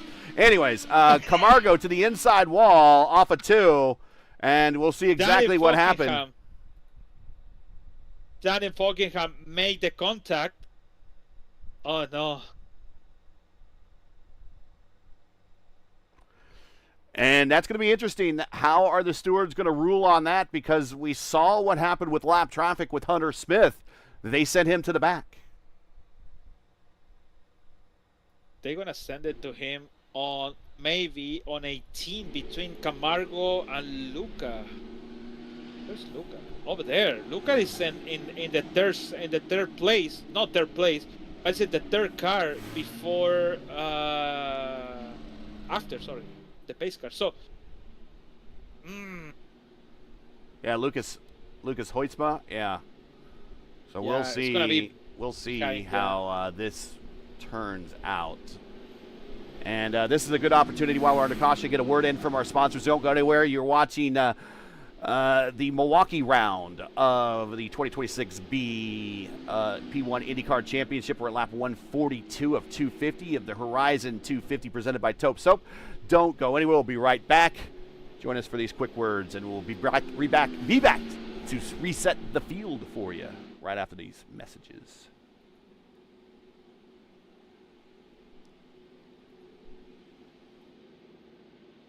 If you've been waiting for the right time to upgrade, that time is now. Score up to $4,000 off on a 26 brand new Ford Explorer. And our Ford Explorers come with the Boland Lifetime Powertrain Warranty. So get to Tom Boland Ford in Hannibal. Heck of a deal, ain't it?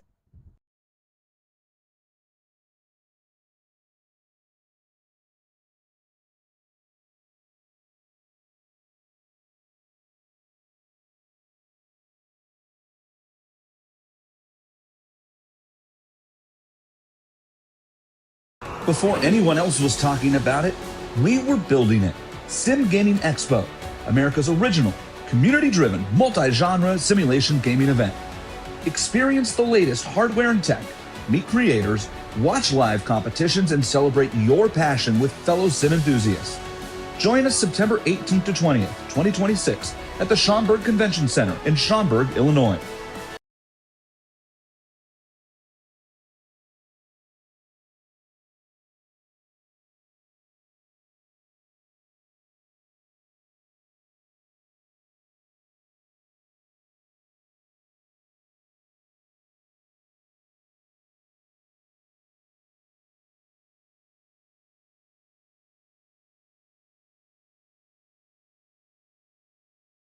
The 5th annual Enjoy Illinois 300 is roaring into Worldwide Technology Raceway on Sunday, September 13th, bringing NASCAR Cup Series racing to the most challenging track on tour. Watch the world's greatest drivers battle it out in high-speed, side-by-side action. But it's more than a race, it's a full weekend experience. Whether you're a lifelong NASCAR fan or just looking for an unforgettable gateway getaway, get your tickets now at www.raceway.com.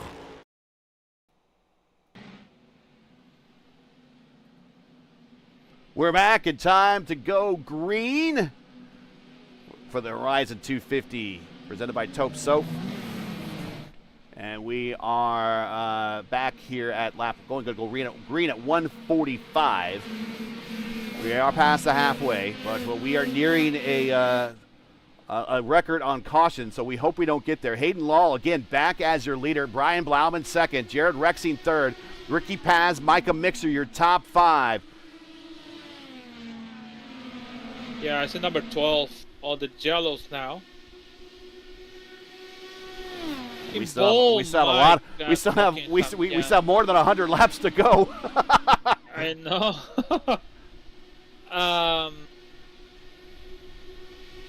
Yeah.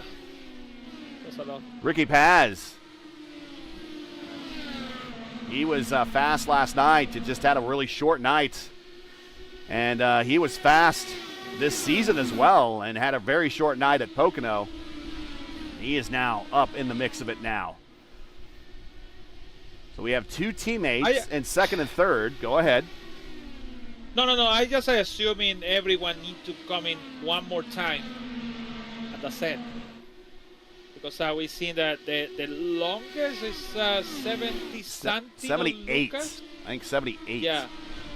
And actually, Miles Brown did 80, but I don't know how much he did that on the lead lap or not. When you're not on the lead lap, you can kind of dial it down a little bit if you're not really racing it. So I know we saw 78 as a stint among the leaders. Hayden Law did. He's currently on 52. He's at 60. He did 60 before. Brian Blauman 31. He did 44 before. Same thing with Rexing. In fact, the next three drivers all did 44. So Blauman, Paz, Rexing, Schold all at 44. Actually, Schold at 56, but he's only 20 into his current stint. And I can give you those numbers right here. That's stint time. There you go. It's all over the place.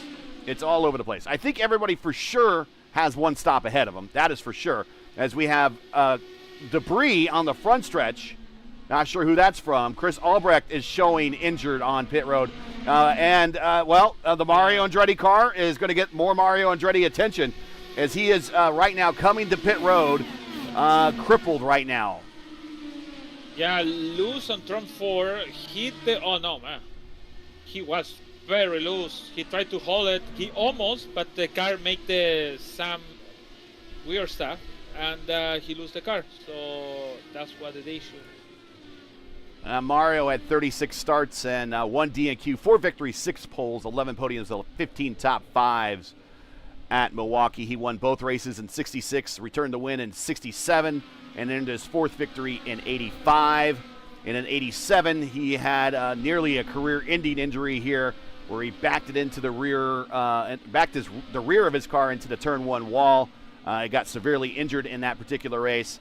And ended up missing the Michigan 500 that season. What happened is he blew a tire on the main stretch, and it took out the rear wing, so he drove into turn 1 with no rear downforce whatsoever and immediately turned around, went into the back of the wall, and then bounced across the track and then back to the inside wall twice. Michael won the race, but that's kind of the beginning of Mario's like, how much longer are you going to do this, Mario? And, of course, he just came off in Indy 500, and he was leading that race, by the way. He was leading the Milwaukee race when he crashed, but he just came off in Indy 500 that he, again, in Mario or just in an Andretti form, dominated that race and ended up having a mechanical issue. Caution on the racetrack where he didn't win. Stockner around. Oh, another car into the wall a little bit further back. Carmichael, about the incident. And the other car is Nigel Stock, I think. Now, Nicholas Stockner, and there's contact between Carmichael, inside wall, and then someone in one of the looks like a Target livery, I think, locks it up and gives a bit of the kiss to the inside wall. Yeah, Nigel Stock. No, and that's Stockner's halfway down the backstretch. No, Nigel Stock, the 22. Oh, Nigel Stock. West. Okay, we got Stock and Stockner involved in that one. You're right. My mistake. Yeah, we'll watch him again. He just comes off. I think he sees what's going on. We'll go back a little bit further, and he sees what's going on. Actually, I think this is a case of one of those things where you just kind of come out of the throttle, and these cars like to unload themselves because it changes the center of balance. And that's kind of what happened there. Hopefully he's not too damaged by hitting the wall there. But we are back under caution. Lauman is going to stay out. We will get you off the stint time, get you back to intervals here. Because I think a lot of those people that needed to come to pit road decided to use this opportunity. We are, 11 cautions now? No, we are 13. Oh, okay. So 13 cautions. That is a tie for fourth all-time with Phoenix, Milwaukee of 2023, and Michigan of 2022B. So Phoenix in 2022A, Milwaukee in 2023, and Michigan in 2022B. 13 cautions in each one of those races. Better than the 25 or 26 on Martinsville. I'm sorry. That was another Elite Racing League race. Now, the inside joke on this is you were being a nice guy. So we're part of, but we're not kind of fully part of the Elite Racing League's network team. So we're not on all of their races. We just pretty much do IndyCar. So Lewis was available, and they needed someone to fill in for a truck race at Milwaukee. Or no, truck race at Martinsville. And so how often do we do truck races on P1? Not very often, only with the AMA. Yeah. And how often do we do races at Martinsville? Even more rare, I think, than that. And so you were a nice guy and volunteered to go into the booth for that race. And it was, I think you saw more caution laps than green flag laps in that race. 43. It was 43 cars. The leader wasn't the leader for the entire race. All good. 5 laps, yellow. 5 laps, offer myself. And even asking me, they didn't ask me anymore to, you want to come into the truck again? I said, sure, no, I don't. There's Micah Mixer and a Scott Dixon throwback. We'll talk about Scott Dixon here at the mile here in a little bit. Getting ready to go green this time. Brian Blauman, Ricky Paz, Jared Rexing, Ryan Schultz. So we got teammates in first and third, and teammates in second and fifth. Green flag back out. Yeah, pretty good for Blauman over there. But also it is good for maybe Luca Huisman over there with the 16. So who knows? It's a very mix. I know the yellow flags make everything bad. But I think it's a good chance for Blauman. Also, I'm going to put my spot for Luca Huisman. Sorry, we're watching Daniel Falkenham back in 16th, and he is trying to battle his way. He has the bit in his teeth right now. 3 wide through the corner. We got Decker up top. He passes one of them. That's a 20 to the inside of Gavin Higgins. In the plain black wrapper, Higgins is still racing for. This is for position, so these guys do not want to be passed. And Falkenham gets on by in 15th, but he still has a way to go. I mean, that is how hard it is to pass here. He has not been he has not been involved in this race since they sent him to the back for that incident that we saw a couple of cautions ago. I think this race is open for everyone. It just because the yellow flags make all this open for everyone. Oh my God, it was loose on the back of the car, and I think it is. We cannot predict who's gonna. Who's on the front of him? It was Hayden Lawson. We cannot predict who's gonna win because there's so many yellow flags that the guy is coming to the pit and they lose one lap, they come in the yellow flag. So it's a mix of the stuff gonna happen. But I think with 70 to go or 60 to go, we can find out who's gonna win the race because you don't have to come into the pit after that.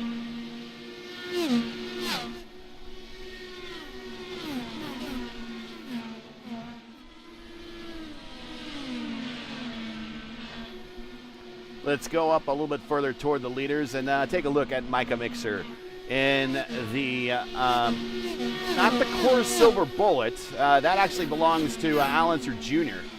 But there is the Coors Light IndyCar that was only for a couple of appearances for Scott Dixon. Scott Dixon, of course, second all-time in IndyCar wins, a six-time IndyCar champion, winner of the 2008 Indy 500, and one of the most successful drivers of this era. He won the 2001 Kart Rookie of the Year and built his career around extraordinary consistency, fuel saving. That's the big thing with him, and late race execution. He has 15 starts here at Milwaukee. He has 1 victory, 4 podiums, 6 top 5 finishes, and won the 2009 race here, starting fourth and leading 27 laps. Dixon's Milwaukee victory came in the same season. He finished second in the championship and remains one of the clearest examples of his ability to turn strategy and tire management into a win if you've ever watched that race. He was masterful in that race.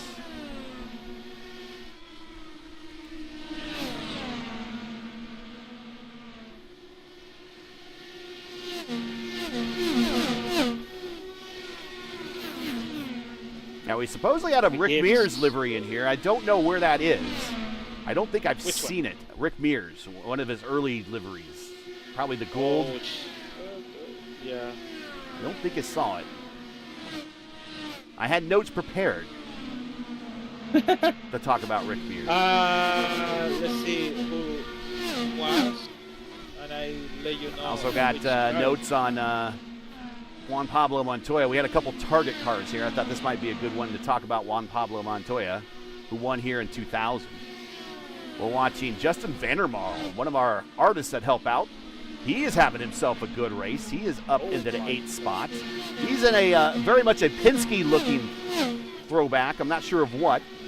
He didn't tell me. I said drivers, if you were in a livery and I didn't talk about you an awful lot, it's because I told you to tell me so I could put my notes together. Because I'm anything, I'm not prepared, right? I'm always prepared. So I wanted to have things to talk about, and most of the time I was looking and say, yeah, that's Michael Andretti's livery. Yeah, that's a Penske livery. Yeah. Gavin Hibbs, he is working all over Jared Rexing. This is for the bottom step of the podium. Oh, way up in the gray. He goes right where no one is to get the momentum, but he might have scrubbed a little bit of it off. Gavin Hibbs loves 1 mile flat ovals in IndyCar. Who's the driver on second place? How you call it? Ricky Paz? Oh, the maestro. So you cannot say Ricky Paz. No, I cannot. That is why you are here, sir. I either need you. I either need you or a German here to can roll R's. That's why Glendy asking if I can hit with a roller the Ricky Paz.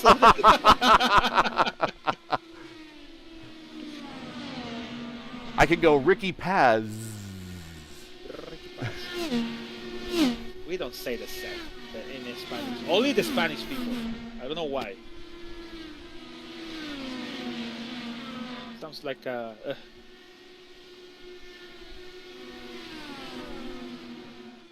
Yeah, it's doing pretty well actually on the second place. He is the only one. I can tell you, doesn't include the include Craig Forsyth, improving by 2 digits. Only 1 digit. The other drivers improved for double. Yeah, so that means that they are kind of in the neighborhood of where they started. That's the big thing. So Ricky Paz up 8, Gavin Hibbs up 3, Ryan Schultz down 2, so he's in the neighborhood of where he started. Chad Frankenfeld down 2, but he's blinking out right now. And then Craig Forsyth up 5. So he started 15th. He's in 10th position. Still, we have a lot of racing to go here, everybody. Thanks for joining us. I want to thank Horizon IndyCar Series for sponsoring today's race. Check them out Wednesdays, 8 p.m. Eastern Time on P1 to learn more about the Horizon IndyCar Series. I believe there's a link in the description. You can go to the Discord to learn more, and you can be a participant in the Horizon IndyCar Series. Again, race on Wednesdays, 8 p.m., most Wednesdays, 8 p.m. Eastern Time, and it'll be on P1. And then they're sponsored by Taupe Soap, and Taupe Soap presents this race. So you can get your own head sculpt, a soap head sculpt of Pato Award or David Malukas. Let's go to taupesoap.com. Buy it today. Of course, Craig Forsyth driving the Ford E-Car. Car sideways coming off the corner. That is Hayden Law. Uncle Bobby sideways off of turn 2. Stop the car. It could be a nice chance for all the leaders. That's included Brian Blowman, because I said that. I want to still keep it at that. To come into the pit and just put the tires and go to the end. And we'll see what happens. 14, actually. We will see what happened. He just, got it loose there.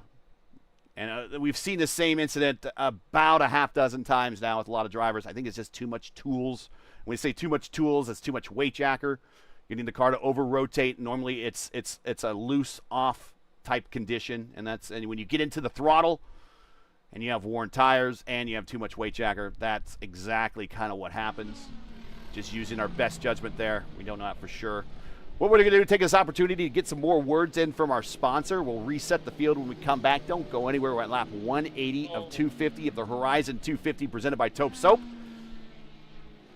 Don't go anywhere. We'll be right back, and we'll reset the field and hopefully bring you a finish of our short oval race, first short oval race of the season. We'll be right back.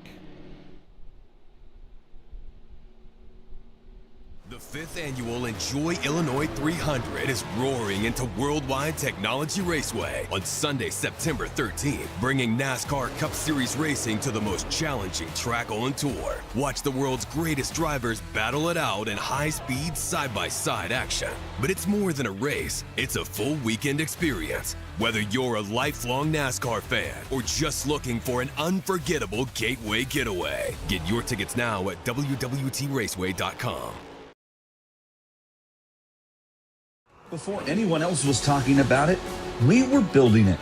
Sim Gaming Expo, America's original, community-driven, multi-genre simulation gaming event.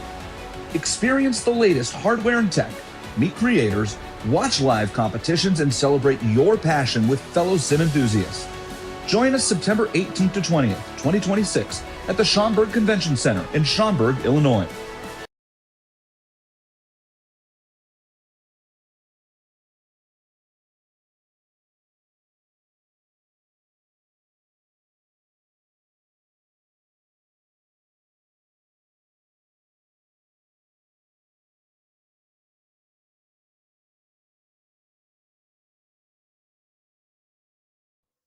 If you've been waiting for the right time to upgrade, that time is now. Score up to $4,000 off on a 26 brand new Ford Explorer. And our Ford Explorers come with the Boland Lifetime Powertrain Warranty. So get to Tom Boland Ford in Hannibal. Heck of a deal, ain't it?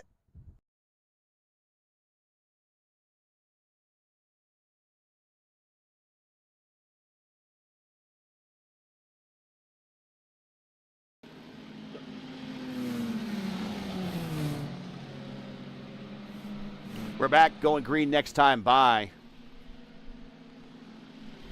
It's been a bit of a rough race, but Gavin Hibbs does what Gavin Hibbs does in an IndyCar on 1 mile ovals, and that is lead. He is your leader, followed by Justin Vandermarl and James Watson. So we got Little Eagle, and Team Watson. 1, 2, and 3. Ricky Paz, VRL, and P4. Lake Norman in P5 and P6. Little Eagle in P7. Votive in P8. Votive in P9, and Daniel Falkingham in 10th. And we still have lots of racing to go here, Lewis. We cannot rule out Daniel Falkingham at this point. He is too close to the front now. Yeah, actually it's getting close, but I think the point is Ricky Paz have the best chance because he's leading virtually the race because he's waiting for Nick Waxon, Justin, and Look at this Gabby line. Hibbs. We're watching Falkingham, and he just sends it into the corner. Watch this line that he uses, especially down the front stretch. Let's go to the blimp view. We might have a better look here. He is just diving it in there, and he's getting underneath everybody. But watch this again, down the front stretch, and he does this very early arc in. Look at this, earlier than everyone else. And he just gets this huge run. Now, the thing is, he gets down to the bottom, and he starts moving up on the dirty air, and if there's a car who is outside, that's where it becomes dangerous. But now he started 10th, Lewis, and he is now up to 8th, and he's on the inside of Ryan Schold.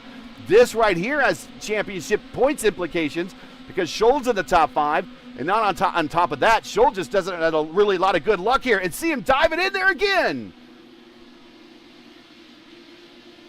The thing is, how much? Micah Mixer in the wall behind, in the wall behind him. Sorry, go ahead. For how long is going to be this diving or dive bomb actually for the Daniel on the cars on the front, because they have a Ryan Schultz, and also Ryan Schultz is ready. It's not just. Oh, he grabbed a lot of that curb. Ugh. He knows it's about the time. He's losing time over there, but Ryan Schultz have the defender position, and on the front is side by side Waxon and Ricky Paz with Blumman over there, and Ricky Paz is gonna maybe take it. He take the position, and that's just allowing Falkingham to get closer and closer. Meanwhile, up front, Gavin Hibbs and Justin Vandermarl, teammates. They are currently 60 laps into their stint. They should come to pit road anytime. It will be a final stop for them. But the problem is, when they come to pit road, they will be in the Waxon. I saw that in the background, and I wanted to get the camera back there because I thought that might get tight, and you called it. And I wanted just to talk about Hibbs and Vandermarl, because if they did come to pit road here soon, they would be in what the T-Bell calls, in Townsend Bell, T-Bell, in those IndyCar broadcasts, the danger zone. And that's why. He started all in the turn 3 where the Ricky Paz was leading, losing the car in turn 3 and 4. He took the too much curb. And then all this disaster on the. How did Ryan Schold miss that? Ryan Schold, I think he netcoded through that, but we'll watch this again from the P1 airship. But watch Ryan Schold here in the Tim Richmond Uno-sponsored IndyCar. Yeah, that's netcode luck right there. He's zeroed X that thing for sure. And on top of that, you know what else out of this whole thing is Falkingham just goes, thank you, guys. That's just 2 more spots he doesn't have to pass on a racetrack that is incredibly hard to pass at. And that took out at least one driver you thought had a shot at getting the win. You thought Ricky Paz. You were telling me during the commercial, you think Ricky Paz has a shot. And that removes him from contention, I think. He's still on the lead lap, but he's on pit road. Yeah, but I still think Laman have the shot over there, and also Ryan Schultz. Man, even Rexin is in the in the points to even finish top 3. It's a lot of things, but I think Blauman is a one to keep an eyes, because I always say this: you can be good in oval, but if you're good in road, you can be good in short oval, because at least you can use brake. That's why Daniel Falkenham is do that stuff, diving, because he know how to brake in and make the car make the transition in between. So that's why, I guess, that's all he's thinking about that. But it's gonna be excited. But we need to finish the race in green to get excited race on the end. This gives me a chance, though, with Blauman here in the lead, to talk about Danny Ungaius, the guy that he's been honoring with his livery for much of the last season and a half. 7 starts here at Milwaukee, 1 win, 3 poles, 1 podium, 1 top 5, 2 top 10s, and the winner of the 78 Tony Bettenhausen, August 78, Tony Bettenhausen 200. Started from the pole 3 times here. He led 179 to 200 laps in that race that he won. But other than that, it was feast and famine for him. His finishes were not the greatest. 17th, 21st, 16th, 24th, 12th, and 10th outside of that win. So maybe Blauman can ride that omen and get a win here and bring himself closer in the points championship before Falkenham really gets a chance to extend the lead and stretch out a little bit. I think it's going to be tough, especially with Ryan Schultz in there. They have a good chance. Actually, Ryan Schultz is faster. But I think it's going to be difficult for Daniel Falkenham when he's going for Ryan and then going for Brian. For Brian. So, difficult there. Great flags out. 57 to go. The Horizon 250 presented by Taupe Soap. We're underway again. Blauman, Schold, Rexing, Falkenham, Mixer, your top 5.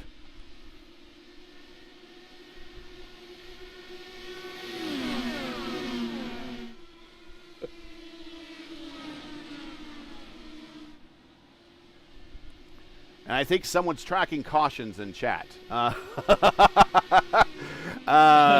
Lewis, what are we up to now? It is 16. 16. So the record is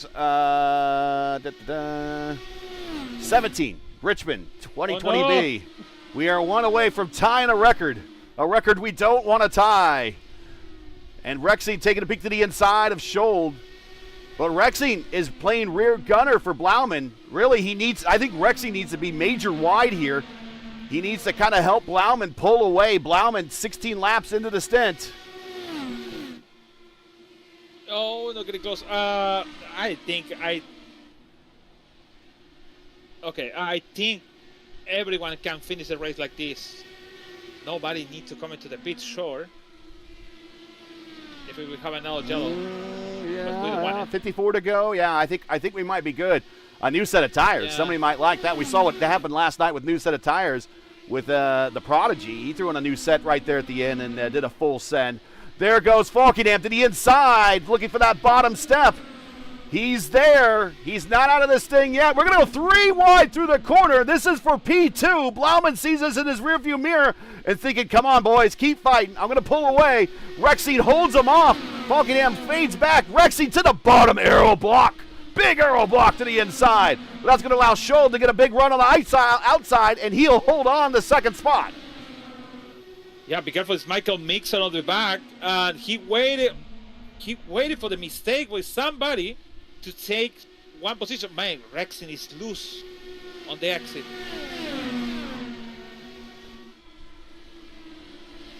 Let's ride from Micah Mixer's point of view. Oh, there's contact right there. No. And I'm sorry, it was a Micah Mixer. We just jumped on, making contact. As we see Mason Mitchum. Wow, that was just bad timing on me for. Let's watch this again. Rexing loose. And in the middle of oh my God. And I think we got to go back to the blip because you said he got loose. So we'll go to Rexing on this. We'll just go back a little 10 seconds. Rexing on the high side. And do we see him get loose? Do we see him get loose? Yeah, there it is. You even see the tire marks. Oh. And then we got cars going to the inside. Oh, Hibbs goes into it. Oh, Justin Vandermarl was having a good race. He gets into it. Mason Mitchum had a good race last night in Horizon. He gets into it. Oh, my goodness. And, folks, I think we just tied a record.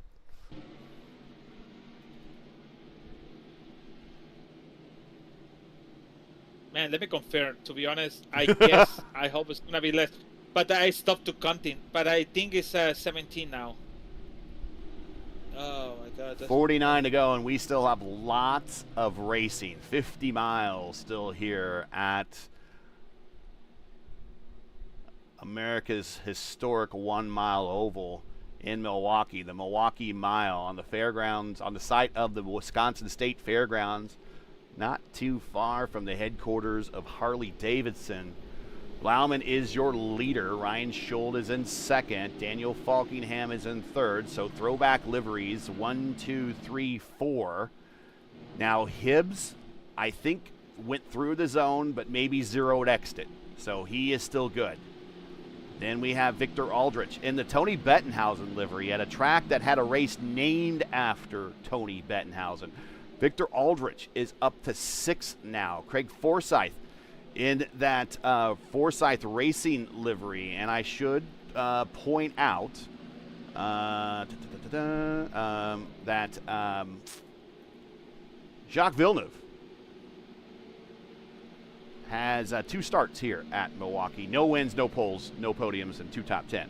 So consistently in the top 10. And that's very much like Craig. Pretty much you see him in the lineup. You can count on a top 10 almost. But his 2 starts came in 94 and 95. Never led a lap. But both finishes are right around 7th spot. And, of course, his last start here at Milwaukee came a week after getting a win at the Indy 500 in 1995. Okay, 16. Sorry. All right, 16. 16. So we are one Yes. away from the record. One away from the record.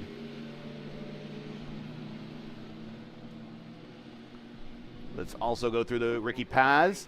He has been repaired, so he seems to be back okay. He is at 8th spot. Hayden Law in the throwback livery is in 9th, and Gavin Higgins in the plain black wrapper, very quietly, has worked his way in the 10th. And I shouldn't say very quietly worked his way in the 10th as a surprise. He started 9th, so he has a good pace here, but he has been in the mid-pack for most of the day. So he's worked his way back up. We started with 40. We currently have about 20 cars still running, give or take. Last car running on the lead lap is McKiernan in 2030, is 12 laps down. Going green this time by at lap 47 to 46 to go. Laumann with his 1 win a season ago, and he's been sitting on 3 straight podiums. Big dive to the inside. Falkingham just sends it, and again, no one else is doing that same move that he is. He is watching, and he's been passing everybody. I'm surprised no one else is noticing this move. There he is again. He's lucky, man. I don't know how he do it, but he do it very well. The diving over there, but this, like I said, there's diving like when you're racing in the road course.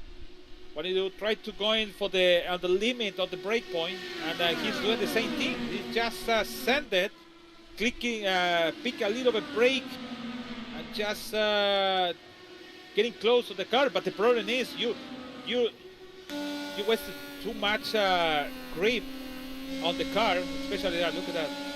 He's losing time over there. He's coming. Look at. Let's watch. Let's watch. In the back. Let's watch. Does he go for the brake at all? Yes, he is hitting the brake. He is hitting the brake as he gets to the apex. He's hitting a little bit of the brake. And I don't even know if we can get a tight shot through the corners. Can we see brake rotors light up? I don't know if we can. can see on my camera maybe to see. No, I don't think he's that red yet. But these are not big brake rotors on these cars for these oval races. They're actually smaller brake rotors. So 1 mile oval brake rotors will be slightly larger than the super speedway, and he's going to clear Scholl.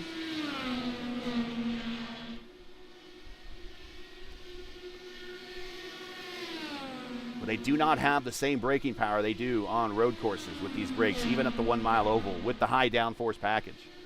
So now Blauman, as we are bleaking down in and out there, so hopefully that's not impacting the stream any. Oitsma on the back with oh my God, he clipped the pit row entry, and Gabby Gibbs takes the fourth place actually. We saw Hoytsma do what we saw Indy Kirchbauer, the prodigy, do last night. A number of times he went right down to that road. And now Hibbs around the outside of Scholl. So Hibbs has the freshest tires of this group. Hibbs now in second spot. Blauman still the leader. Blauman at 31 laps of the current stint. Falkingham 31 laps of the current stint. Hibbs only 20 laps, so his tires are much younger. And again, we talked about it before. He loves 1 mile ovals here in IndyCar competition. Chad Frankenfeld coming off of pit road. He's back in the lineup after dropping. Hibbs up in the gray. But now Blauman is around Frankenfeld. Frankenfeld tucks back in line. Can we make it a difficult? Sure it can. There's no blue flag. No blue flags here. And so he will apply dirty air to Falkingham, who's in second, but third in the picture. 38 to go. Coming to 37 to go. We think the leaders are good to go to the end. They should not need any more stops. The problem we've been having today is getting long green flag runs. The problem of the chat and Daniel is Gabby Gibbs is going close of Daniel Falkingham. Watching Forsyth, Vandermarl, Higgins, and Vandermarl. Also back there, Victor Aldrich. We got Huckleberry, Dave Huck in the gold car. Oh, everyone's trying to get in line. Hibbs has made it to the back end of Falkingham just like he did at New Hampshire, but he couldn't pull off the pass, and he was pretty much doing the same type of thing. So now Falkingham down low defending. Here comes Hibbs to the inside. Hibbs to the inside. He's going to take a shot into 3. He goes to the inside in 3. They're going to drag race up the corner, and in front of them is a teammate for Hibbs. That is Frankenfeld. Frankenfeld can dip down and apply dirty air to where Falkingham is, and then give the draft to Hibbs. Higgs, Hibbs, Falkingham, Frankenfeld. I'm getting tongue twisted here. I don't think the tires on Falkingham is. Oh, look at that! What a big move and a big run to the inside. This is for second place on the racetrack. He could have slid up and take the position. He's not quite clear. Momentum on the high side. Falkingham. They're going to drag race down the backstretch. Too close on the edge on the half of the lose the car, and the tires of the Falkingham maybe is done. I think it's just by driving, try to survive on the car. It's just no performance. The car is gone. I think the tire is gone. He used too much tires to make the pass, and diving like that. It's coming Gabby Gibbs with 10 more tires, new tires actually, fresh, to be on the tail of the Daniel. Oh, he hit the wall. And we watched Hoytsma and Scholl. They were in a battle. They get that thing settled real quickly. But you're right, Falkingham racing really hard. All the while, Brian Blauman wants to pull away, and he's leading by 1.3 seconds. He's just about broken the track. Caution on the racetrack. And we got a new record, unfortunately. And I don't know where the caution is. I think 17. It might be Jordan Decker. It is the 17. The 17th. The 17 for the 18th caution. No, or the 17th. real is The 17 for no, the 17th caution. Yes. It's now 17.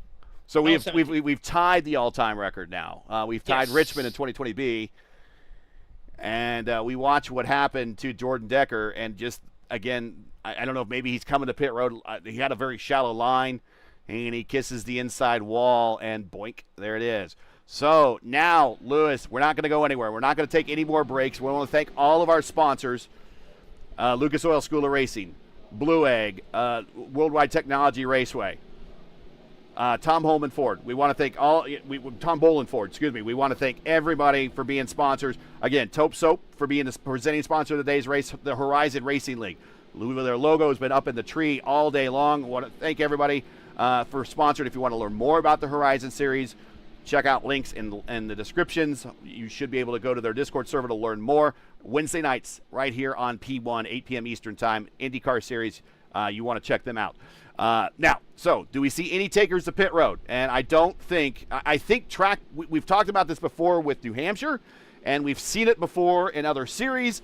Track position is too valuable here, even with new tires. I don't think the leaders come to pit road. I don't think they throw on a new set of tires. Somebody in the back will, and they'll pick up a bunch of spots in this last run. But I think this is how we're going to decide it right here. Yeah, Ricky Paz is the only one came just now. So he's in 12th. Maybe gonna get maybe 3 or 4 positions over there.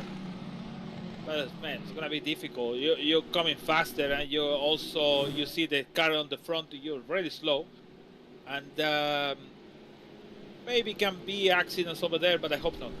Hope not.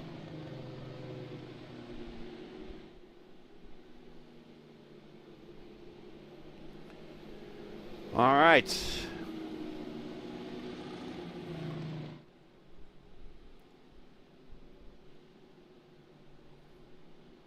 And again, want to thank the guys at Horizon. Want to thank Taupe Soap. Make sure to check out their website, taupesoap.com. Get your own soap head sculpt of Pato Award, David Malukas. Taupesoap.com. It will go green when the pace car leads and next time by. So one more lap. I don't think we're going to shorten these cautions here yet, considering they're all kind of staggered right now. They're not in perfect position. Green. But look at Falkingham. Falkingham is right there. He fell back a little bit, but he's going to be all over the attenuator of Blauman. And just to be clear, if you don't know what the attenuator is, it's this thing right here on the back of the car. It covers the gearbox. It's crushed material to help absorb an impact.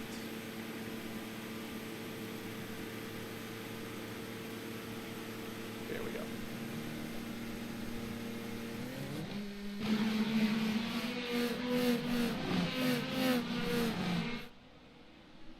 Green flag is out. And here we go. The snake begins. Blauman goes to the fence to the inside. Brings Falkingham with him. And now we have a race for third between Hibbs and Huisma. It was loose. A little bit loose over there. Getting close to the wall. You know, the part of the wall that's safe. It's getting close, so you don't want to get a touch over there. But Daniel's getting there, man. He's going for that. So I think Gabby Gibbs is won to that battle, getting close with these two. And Blauman needs to drive his lights out, to drive the race of his life here. And he drove the race of his life at Gateway when he got his first win. But he needs to be really up on the wheel here over these final 24 miles because he has one of the best behind him running him down. And he needs to race like this. Otherwise, he's just going to fall more behind in the standings. If he gets the win today, at least pushes things a little bit closer to the inside. Falkenham looks, he gets there, he goes down to the access road, he uses it, but he gets loose, he scoots up the racetrack, he loses some valuable track position, but he's still there. He's going to try to reel him in. He goes to the inside in turn 3. Blauman slams the door, dirty air, causing Falkenham a little bit of a lift. Here's the snake again down the front stretch, back into 1.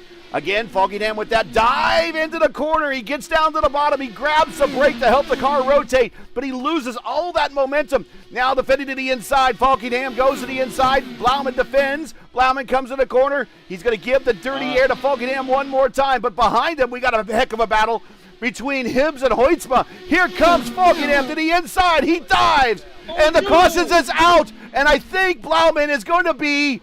Well, I don't know. Are they going to give it? It goes back to the last lap, and Blauman gets the lead. And I don't know who it was. Was it Jordan Decker? I think it's Decker. Give me 1 second. No, it's not Decker. Give me 1 second. I don't know who it was. I'll let you know who's what. Ricky Paz. No, wait, Ricky? Oh, yeah, Ricky Paz, they're losing front wing. Oh, with Garrett Forsyth. Oh, Forsyth's loose. And Ricky Paz, unfortunately for him, he's okay, actually. Fred Forsyth's gone. So that's turn 4. Here is, I think, the Forsyth. contact right here. Coming off the corner, or did we go back too far? Oh, Craig got loose. Yeah, Craig got loose, lifted, and Paz was right there. Just, that's another, again, once again, comes back to the closing rate of these cars.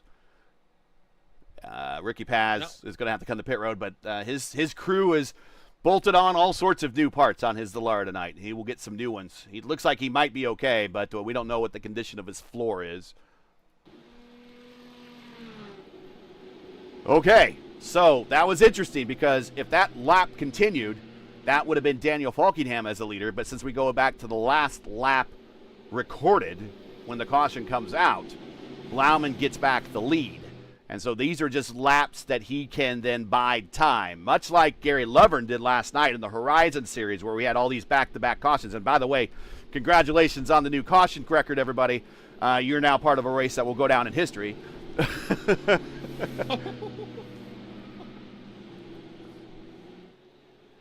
I don't know how often we want to see Milwaukee on the schedule, or Richmond for that matter.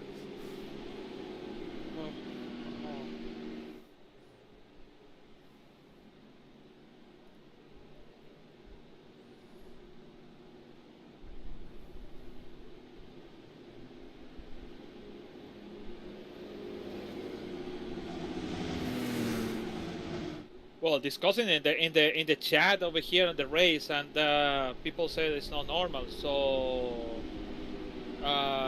sure, it's not, because we have over the 90%. You have the data over that.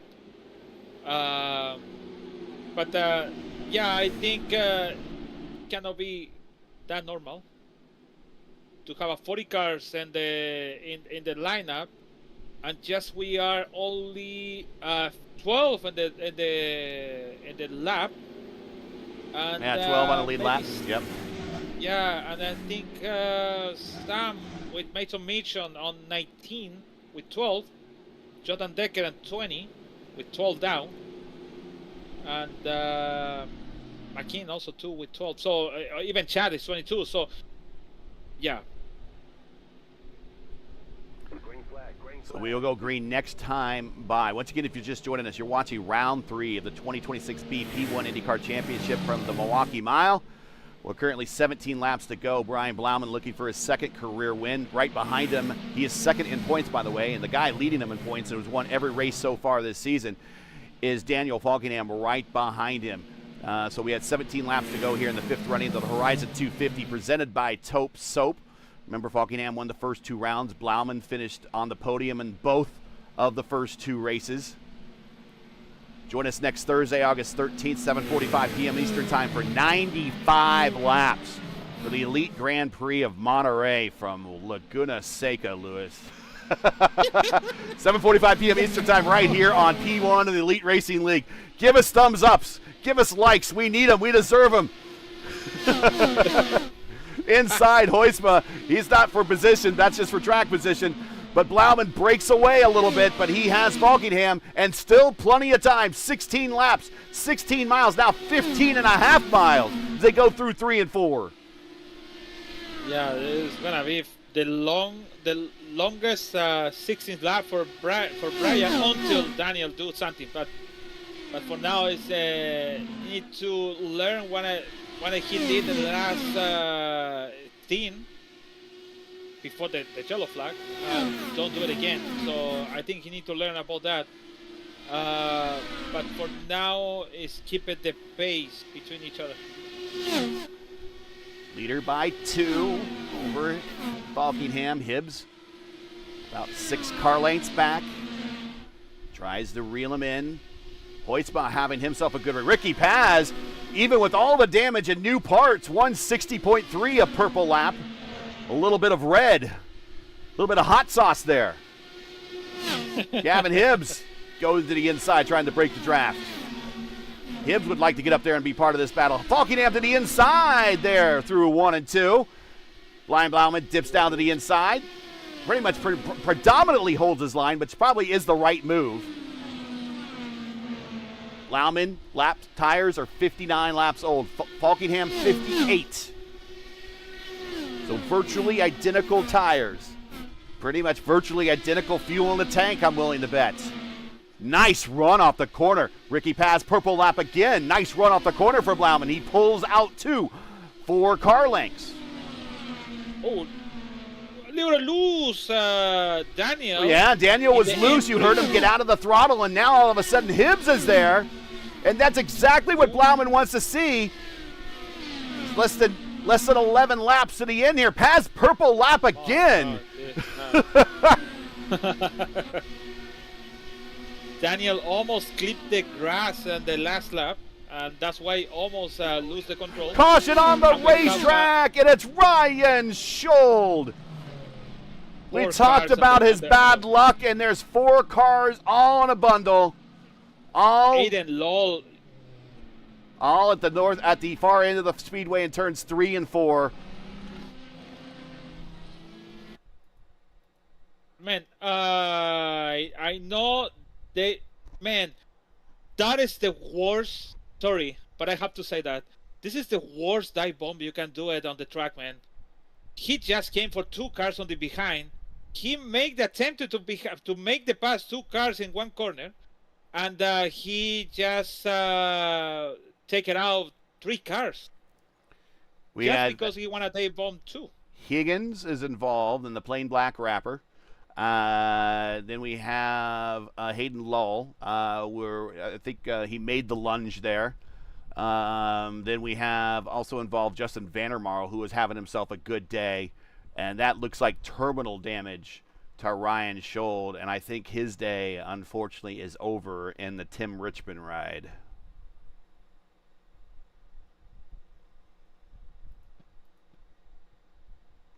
Let's. I want to go back and watch this a little bit from Higgins' point of view.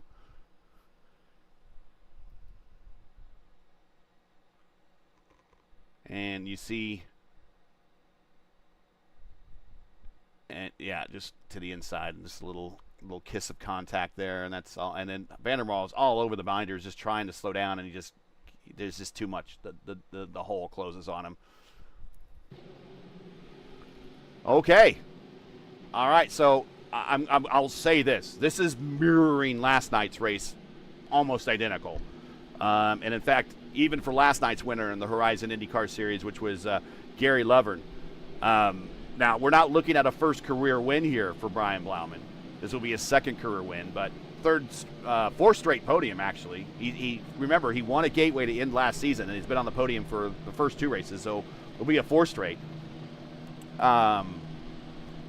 This is exactly what happened, and it allowed Lovern just to basically bank laps, buy time that could have been used to run him down, and it just ran out of time, and Lovern won the race, and we're much in the same boat here. I don't know if we're going green this time by. We're less than 10 to go. I don't know if they changed the rules for less than 10 to go. I think we're going green this time, By. I think we're going green with seeing this formation. So we're going to go green. We're not going to waste any extra time on any extra laps. And whoa, a Scott Goodyear type of thing going on in the main straight. That was passing the pace car. Black flag for Blauman, black flag for Falkenham, black flag for Gibbs, black flag for Huisma. Justin Vandermarl is actually going to be scored the leader. Now we're going to be clearing the cautions.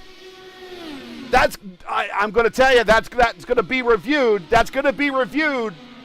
That had Scott Goodyear written all over it from the 95 Indy 500. So right now, consider everything you see unofficial. Remember, the winner of that 500, it went to Jacques Villeneuve. Jacques Villeneuve did not, and on purposely, did not pass the pace car because he got trouble earlier in the race for passing the pace car. He purposely locked up the binders to not pass the pace car. The first 4 passed the pace car. Ricky passed another purple lap. 5 to go. We're going to see how this race unfolds. I have to listen when they talk about in between, because I think it's they allow that, but I have to listen to that. But I think if they did that, it's because they are make that deal to make that. So I can let you know in a couple minutes. 4 to go, and Falkenham not gaining. Ryan Blauman leads by 7, now by 6. 3 to go, and now we have a battle for second between Falkenham and Hibbs. We're going to see how this race will unfold. Falkenham might have been resting the tires a little bit. Oh, he gets loose there in the middle of the corner. And we saw him thrashing the car around a lot in practice. So he wants to know how this car handles at all times. Ricky Paz, another purple lap. He's closing just like his teammate Indy Kirchenbauer did in that Horizon race, but he's going to run out of time. White flag out, 1 more lap to go for a second win here in the Elite Racing League for Brian Blauman to match the win in that livery that Danny and Gaius got back in 1978. Ricky Paz, another purple lap, but it's going to be too little too late. Off the corner, win number 2 for Brian Blauman. This might be under review, but he does what he needs to do, and he gets the win. Falkenham second. A great comeback drive for Falkenham. And Gavin Hibbs on the 1 mile ovals. Another podium for Gavin. Lucas Huisma comes home in 4th with a career best finish. Ricky Paz in 5th. He must feel like he has a big target on the side of his car. He should have just driven a target car, for that matter. And Justin Vandermarl, good on him. Top 10.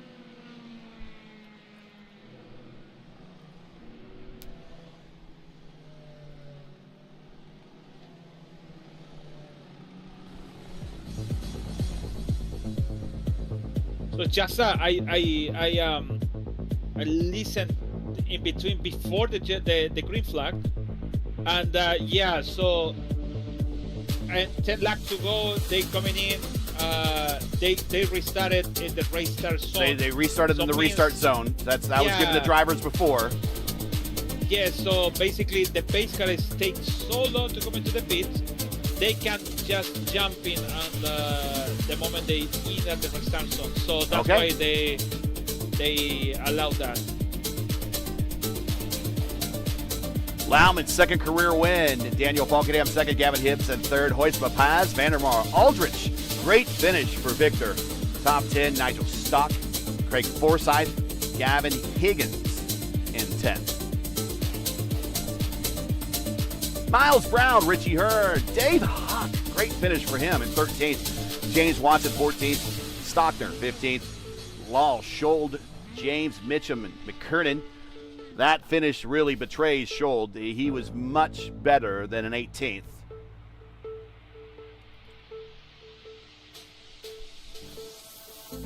Decker, Frankenfield, Mixer, Rexine, Carmichael, Chris Albrecht, Nigel Camargo, Rakes, Smith, and Silver. Smith had himself a great first half of this race.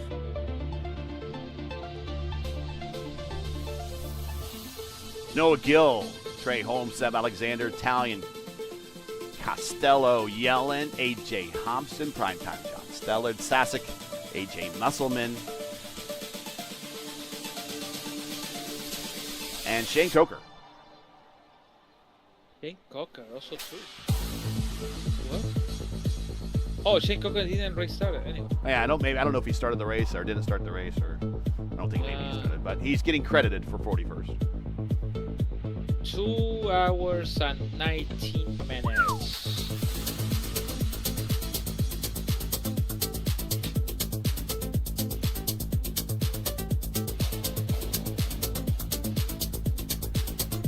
All right, we just get some replays queued up here.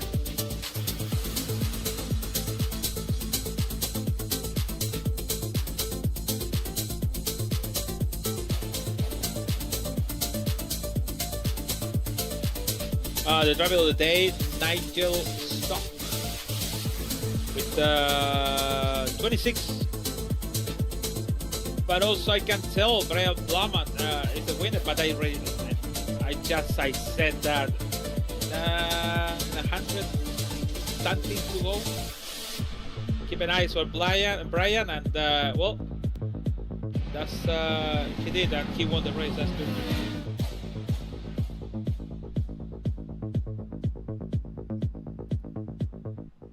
All right.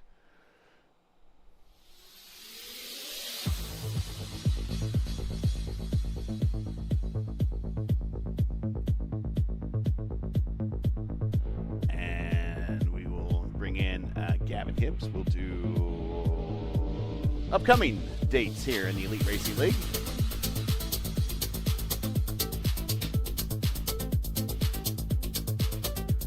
And real quick, just need to do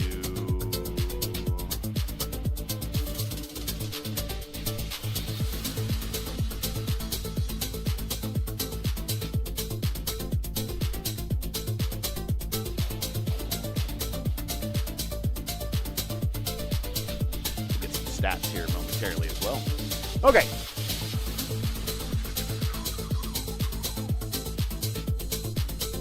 Cue out the music. Get into the interview.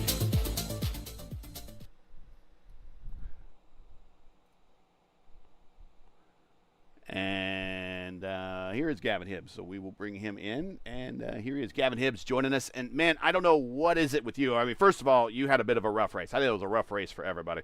But you and 1 mile ovals in Indy cars seems to be a good mix. Got your win at New Hampshire, finished on the podium again, and a podium here at Milwaukee. Why do you like these flat 1 mile ovals? I know a lot of people don't like them. And second of all, talk about your race. This was an Ironman marathon. Oh yeah, I think that's putting it lightly there, Gary. Yeah, it was very. It was a race. He's picking his words. You can hear him like, "What should I say?" Yeah, I'm trying to choose my words, wisely here without, having some issues with the league owner. But it was teammate league owner. Yeah. Oh, doesn't act like one, but. But yeah, it was a very, very frustrating night all around. With all the yellows and just the way the dirty air was and the air blocking around a track like this, somehow managed to.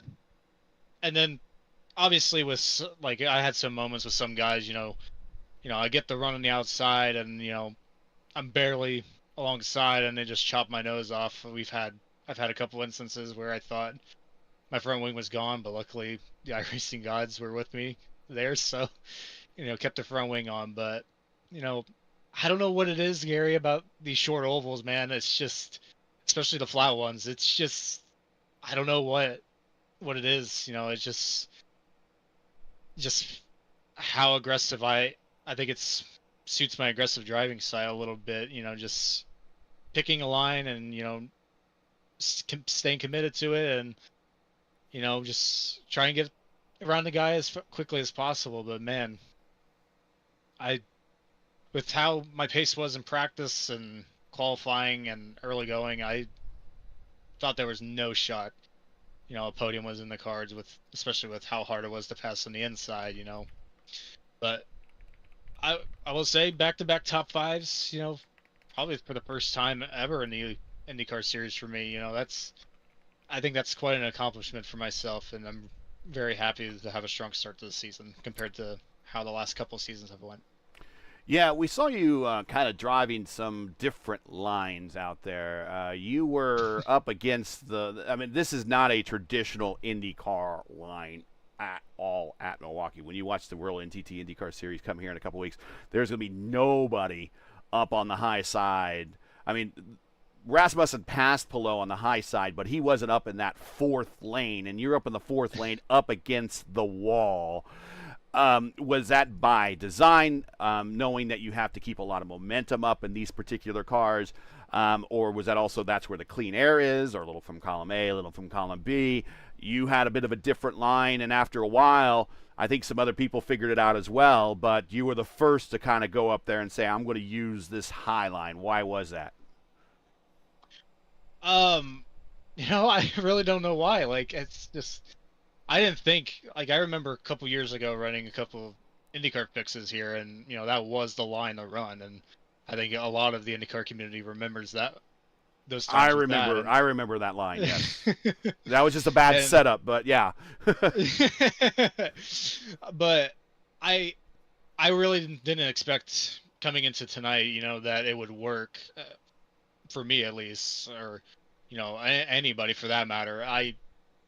But once we got deep into the race, and, you know, we started getting a little bit longer runs, you know, I figured, you know, might as well try it to see what, you know, how, you know, screw it, you know, just try it out, see how it goes. And, you know, figuring it out was like, oh man, this is what I remember from a few years ago. But, yeah, I can't answer that one, Gary, on how, you know, I thought about that, but, you know, I'm glad it worked for me, you know, to lead to this podium. Well, you got there, another 1 mile oval. I don't think we have another one coming up on the schedule. Wait a minute. Let's see. Well, I mean, I don't really put it in the same class. We are back at Legacy Phoenix, but you might. I mean, you might like that one. I don't know. I kind of, that's a bit of a different 1 mile oval. But the style of 1 mile ovals are over for the season or the year for you, probably, with that New Hampshire and last season and Milwaukee here. But still lots of other opportunities. Your racecraft seem to have improved here recently. You seem to have the pace up, at least on getting the finishes in. Qualifying, you're still working on, but you're getting there as well. But, man, you put on a great show. Congratulations. Good to have you back on the podium. I do think you will get that second victory, but a third place today, it's got to feel pretty satisfying, all things considered, just how tough it was out there. Do you have any shout-outs, friends, family, sponsors, anyone you want to say hi to before we let you go? Yeah, obviously, first things first, shout out to my parents. You know, I know they'll watch from time to time, you know, and they know how much I just love racing in general, and, you know, how much I spend or I don't spend as much time on here anymore as I used to with work schedule and all that stuff. But, you know, I'd like to shout out to my parents first. Obviously, Little Eagle Racing, you know, having guys like Ryan Hunter and Vander Marl and, you know, Chad, but, you know, having them, you know, having those guys on the same team, you know, it definitely has made me better on the IndyCar side for sure. And then it definitely showed, you know, just getting to the end is, you know, something I need to work on. And then qualifying on super speedways, you know, still working on that still. Numbers by Joe, my sponsor for this season. You know, Joe's a good friend of mine, and, you know, makes great signs, you know, whether it's your number or your team logo. You know, shout out to him. He makes, you know, I feel high quality signs, you could put up in your sim room and or whatnot. Go hit him up on Joe F24 ever on Twitter or X. And then lastly, the guys that lastly, Racecraft Academy, Paul Bunchletters, and Blake Reynolds, they brought me on about over a year ago now, and not just making me better, not just here on the IndyCar side, but on the NASCAR side, really has helped me a lot over the last year. So can't thank enough people for getting me to this point. Congratulations on the podium. Becoming one of the short oval masters here in the series is Gavin Hibbs. Congratulations. Let's see. Today, this is all of the kids will like this. This is your 67th career start. So all the kids will like that. 1 win, 4 podiums now, 6 top 5s, and 18 top 10s. Best finish here at MILWAUKEE. Your previous, well, let's just say, and you probably know, they weren't good. So, but this is your first podium since New Hampshire. So congratulations, some good numbers and some good building blocks to build upon the rest of the season. We will see you when we get to Laguna Seca at the Corkscrew here in a week for about 95 laps there. So get your rest in. You're going to need it next week too. Yeah, thank you, Gary and Luis, and you guys put on a great broadcast. I can't wait to watch it all back later. You guys do such a great job. Congrats. We'll catch you the next one, man. Yeah, see you guys. That is Danny, and that was Gavin Hibbs. We'll bring up Daniel Falkenham real quick. Your driver of the race again, you said is Nigel Stock. Nigel Stock. We'll throw Nigel Stock's car here and give him a little screen time there in the Target livery. Target livery. Somebody complaining. Somebody's complaining? Yeah, somebody complaining. He said, well, but what about me? Yeah, I said, yo, you won the race. That's not fair, actually. Nigel Stock in the Target livery there, and a Target livery did win here at least once that I can think of. 98, Jimmy Vasser won here, and then of course it won again in 2000. So I can think of twice the one here.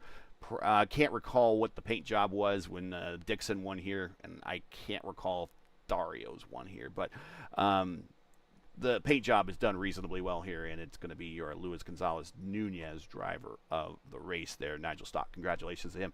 Let's bring in Daniel Falkenham, and here he is driving the throwback to the Amway car from Scotty Brayton, who got his best career finish here. And Daniel looking to go 3 for 3 and came so close from going 3 for 3. He's going to go 2 for 3 to start the season.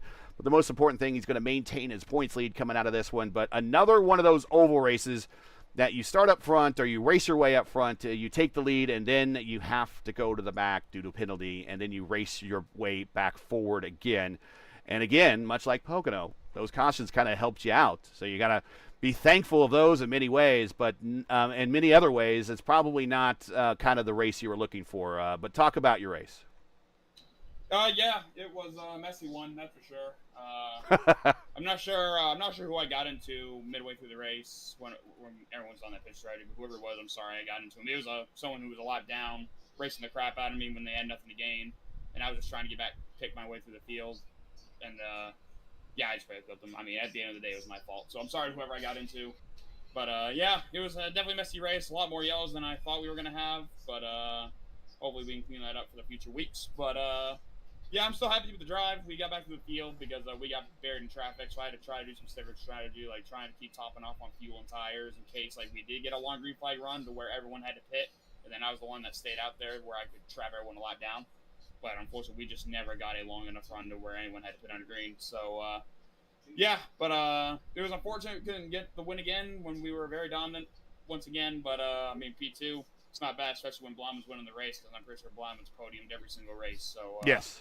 If this is the back and forth we're going to keep having, then we need to keep finishing as well as we are running. So even we get setbacks like that. So so happy we were able to minimize the damage there, but just really annoyed at the end there, man, because there was a couple of yellows where I was like half a car length ahead of him when the yellow came out, but iRacing was stupid timing, who's put me behind him for whatever reason. So yeah, that was unfortunate, but yeah, I mean, it is what it is. We move on to the next one, but I mean, I still had a good time. Just wish we didn't have as many yellows.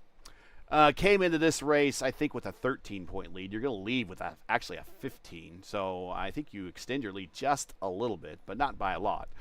But let's talk about your race. I noticed you in practice. You were really hustling the car in practice. It was like you were purposely trying to slide it through the corners, to abuse the tires and get it into a situation maybe late in the run that you've had late if you have used tires and everyone else maybe has newer tires, or maybe you're just trying to see the limits of the car. So we saw you experimenting there, but the one thing we definitely saw you doing that nobody else did in this entire race was the way you were arcing into the corners. And you were about one of the only drivers when we hopped on board and we brought up the driver inputs that you were actually using the brake. So maybe using some of that stock car knowledge you have here to help your racing. When did you find the line that you were racing, and when was that working well for you? And was it always a plan to continue using it? Because a lot of drivers don't use the brake here. Yeah, just especially when I was in traffic, I would just try to go where they're not, and especially clean air. Because a lot of people were trying to arc out and run the high side, or they were trying to run high and then cut it down.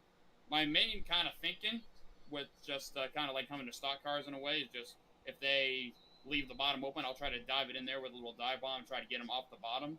Because I felt like I could run the bottom really good all night when I had clean air. So with how much I would drive it into the corner, I'd have to use a little bit of brake just to get the thing slowed down so I don't like slide to the guy above me. So I've been doing that. I was doing that pretty much the whole night whenever I was in traffic, and it worked really well because people would try to take the corner really wide. So I would just try to throw it down to the bottom, which I was doing to Blauman a couple times when I got back behind him. And it was working until like those last couple of yellows where unfortunately we were just pretty even and he had clean air. But I mean, it was working for me. I was able to make a lot of passes. It was still hard. Don't get me wrong. It was still hard to like pass because like just IndyCar and short ovals, it's always hard to pass with what we got anyway. So, but yeah, for whatever reason, I was able to make it work. And I mean, it felt comfortable just trying to get guys off the bottom so I could get that rotation and some clean air, and it did work. And yeah, and then of course it was different from when I was in the lead where I could just run my own pace and be even or be careful with inputs, kind of like what I do in a stock car, where I kind of like easily like gently releasing the throttle and gently releasing the brake, just having those smooth inputs. So hey, it was working. Just which like I said, it didn't work for me once when I got into whoever it was middle of the race. So yeah, gotta be better about that. But still, I mean, it was working for me. We could still make speed even through traffic. Before we let you go, we got just kind of a brutal 4-race period here to start this season. And I think I told you last time, I think probably the easiest race might have been the 500-miler at Pocono. Because now we still got to, even before we get to our first break, we still have to go to Laguna Seca and the corkscrew. You are kind of right now the series kind of the guy on road courses. Now we picked up a few more road course ringers in the meantime, so we'll see how they challenge you on the road course. But Laguna Seca coming up, not an easy place. 95 laps. It's going to be a hard race. Even in a sim, it's kind of physical. Your outlook here coming up to Laguna Seca here in a week. Yeah, it should be fun. But Laguna Seca, for whatever reason, is just one of those road courses to where I just have a hard time having like a good rhythm. But hopefully we can figure that out for next week, and we can have our normal road course performance, because we can just qualify well and get ourselves in position, especially at the start where Laguna Seca is notoriously hard to pass. We can just put ourselves in positions in qualifying and be running up front. I don't see why we can't go out and win next week either. So, yeah, I'm still looking forward to it. Laguna Seca is still a fun track, but just for whatever reason, it's just one of those few road courses that I just cannot seem to find a good rhythm. I had problems with it. Yeah, I had problems with it too, and I haven't bought the new one yet. That's how much problems I have with it. We are racing the new one too, so I think there should be a lot more grip, and I think there's a little bit more runoff space. So, well, I mean, we'll see. We'll see what happens, but still, nonetheless, I'm looking forward to it, and hopefully we can have another good race before we go into the week break. Yeah, that turn 6 before going up the hill to the corkscrew is pretty vicious. Well, congratulations. You do extend your points lead. You lead by 15 now over Falkingham, and now Hibbs is now third in the points, and Hoytsma is fourth in the points, almost kind of like how you guys finished here today. So congratulations. We'll see you in a week when we get to the corkscrew. Yeah, I also got to shout out Chad for putting the league on. Shout out to you guys broadcasting. Shout out to P1 broadcasting. You know what? I didn't give you a chance to shout out. Shame on me. Yeah, get those shout outs in. Don't worry, I got it covered. But yeah, shout out to everyone I said already. Shout out to everyone who raced tonight. Shout out to Blauman on the win. I saw he was going on some different strategies too, and it all worked out for him. So congrats to him on the win. Shout out to Gavin on third as well, with Fuel Up Racing teammate and all my Fuel Up Racing guys in the race tonight as well. And yeah, that's about it. Thank you. Now we'll catch you at the next one. Congratulations. Thanks for keeping me honest in my job, and we'll catch you the next one, man. Yeah, no problem, Gary. Appreciate it. That is Daniel Falkingham. And again, the points are updated. The remainder of your top 5, Chris Albrecht is in 5th, Noah Gill 6th, Seb Alexander 7th, Ryan Schold 8th, Miles Brown 9th, Justin Vandermaal in 10th. I believe now your lead rookie is still Noah Gill. Still Noah Gill is your lead rookie for the rookie championship. Don't quote me on that. I'm not sure if Hoytsma's a rookie or not. If that's the case, Hoytsma's 4th, but I'll have to go back and look. But Gill, at least on the graphic coming into the race, was shown as the leader of the rookie.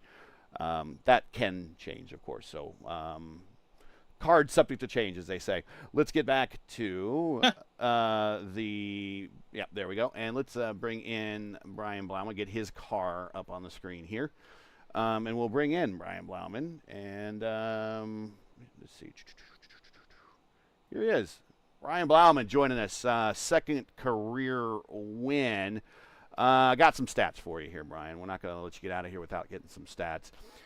41 different drivers have, actually, let's start it this way. 381 different drivers have started at least one race in the entire lineage of IndyCar on the Elite Racing League and the Elite Racing League. 41 drivers, of which you are also a member of that group as well, have won at least one race. That number drastically drops off after you win number 2, because now there's only 15. So 15 of 381 drivers have won only more than one race. And you have now joined that fraternity, my friend. Congratulations. You really had to earn it on this one, despite all the cautions and stopping and going and the herky and jerky that was going on with all the action on the racetrack. You still had to race your pants off to keep Daniel Falkingham behind you. And you were doing everything you had to do. And a little bit of clean air was a big part of that. But I know there's a whole bunch of talent there that was bringing you home. Congratulations, second career win. Talk about this race and picking up that lead and all the nice track position and clean air in front of you. Yeah, I mean, thank you very much for reading those stats. That's pretty cool when you think about it. But tonight, yeah, I thought tonight was going to be my drop round, honestly. These flat, like short ovals have always been a tracks that I feel like I struggled the most with. And after I spun in qualifying and started as far back as I did, I thought, it was just going to be about damage limitation. But all those yellows just presented opportunities for strategy. And before I knew it, me and Jared, we just got on the right strategy. And before we knew it, we were both in the top 5. And then I was leading. It just kind of seemed like it happened almost out of nowhere. And then I was really surprised how good the car was once I got clean air. That really gave me. I think everybody else was saying that too. It's like, let me give you another stat that I just you just mentioned something, and I had to look it up real quick. Lewis, he set the channel record and now the new Elite Racing League record for the farthest back that a winner has ever come in a race. Remember, we had Brandon Trost win from dead last on the grid a week ago. And we were talking about this, and the channel record and the record here in the league was Adriano from 33rd at Pocono, a year ago, last year, in the B schedule.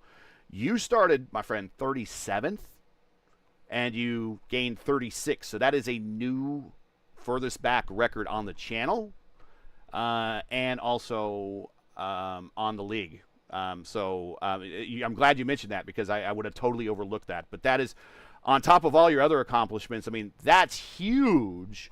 And talk about the qualifying run, what happened there, and then talk about the start of this race that you're just marred in all this dirty air back there. I mean, you had to be thinking at least it's 250 laps. That you have a lot of time, but that's also a lot of time for a lot of bad stuff to happen too. Oh yeah, it was. Yeah, I was nervous, definitely being back there. A lot of guys are not used to racing back there. But, yeah, it just simply spun during the qualifying run. I mean, this is to drive at the limit at this track, you basically have to be on that knife's edge the whole time. And I simply just got asked a little too much of the car, and she went right around. So that was unfortunate. But yeah, no, those first few stints were really sketchy, and I was just hoping if there was a wreck, it was far enough in front of me to where, I had time to slow down, and everyone around me kind of in the lobby as well just kind of kept checking up and calling it out. And it seemed like we at least did a pretty decent job of that tonight. But yeah, all those yellows really is what presented the opportunity. I wasn't sure how this race was going to plan out. I knew a lot of yellows could happen, but I also knew it was going to be hard to pass, right? So I didn't know if we got strung out there, if it was going to go caution-free for a long time. So I try to just take advantage of every caution and opportunity to just gain track position, because I knew that if I could gain track position, even if I wasn't on the right strategy, it could help me, present more opportunities, right? So, and then yeah, we just me and Jerry got presented a great opportunity with about 1:30 to go. It's where we pitted. We just have to pit then one more time, and didn't seem like a lot of other guys realized that or went on that same strategy, and it just worked out to where it shuffled us to the front. And then yeah, it was all about defending Falkingham for that point, which was really tough. And I think the racing gods were definitely a little bit on my side there when that yellow came out, and I started nose in front. But yeah, we called that, so we hold on, we got to see where we reset. But yeah, that's. Yeah, for sure. The other thing that got me excited, then I don't hear the drivers' meeting, so I don't always privy of everything that says is coming to that last restart. Kind of pulled a Scott Goodyear on. I don't know if you know what I mean by that, but go back and watch the restart, the final restart of the 95 Indy 500. But I'm hearing in hindsight that was okay. But still, that had to be weird for you that you're in the restart zone, but the pace car is still there, and you can go now, but the car is still there. Yeah. So the rule with 10 to go is that we just don't do the extra pace lap after the pace car pulls in. Yes. So yeah, it definitely is a little weird because you're going a little bit slower when you accelerate. So I had to be mindful of that. And then obviously, yeah, it's a little bit weird seeing the pace car right in front of you and then have to kind of speed right through it. But yeah, fortunately, this is why I, confirm with race control, before that. Are you sure? Are you going to clear my caution? Yeah, because they didn't clear it for Scott Goodyear. Yeah, that was actually, I think, the question I asked is, we're going to get all our black flags cleared, and everybody said yes. So, if I wasn't too worried after that point, but yeah, it was definitely a little off-putting at first, but yeah, I didn't want any more yellows after that. I just wanted to get this race over with finally. Coming up is a road course, a place that you do reasonably well at. In fact, your first podium ever came on a road course. You seem to do well at those places, but we're heading to an extremely hard one, Laguna Seca. Narrow, tight, a lot of elevation changes. It's just, we're doing 95 laps there. I told Chad, take it off the schedule. It's one of my least favorite places to watch a race. I mean, I can sit there and watch the corkscrew. That's awesome. But other than that, it's one of my least favorite places. I don't know how you feel about it, but this is kind of a brutal murderer's row of races to start the season. I think I keep saying the 500-miler is probably the easiest race you've had to start this season, and you still haven't even been to Laguna Seca yet, and that's going to be tough.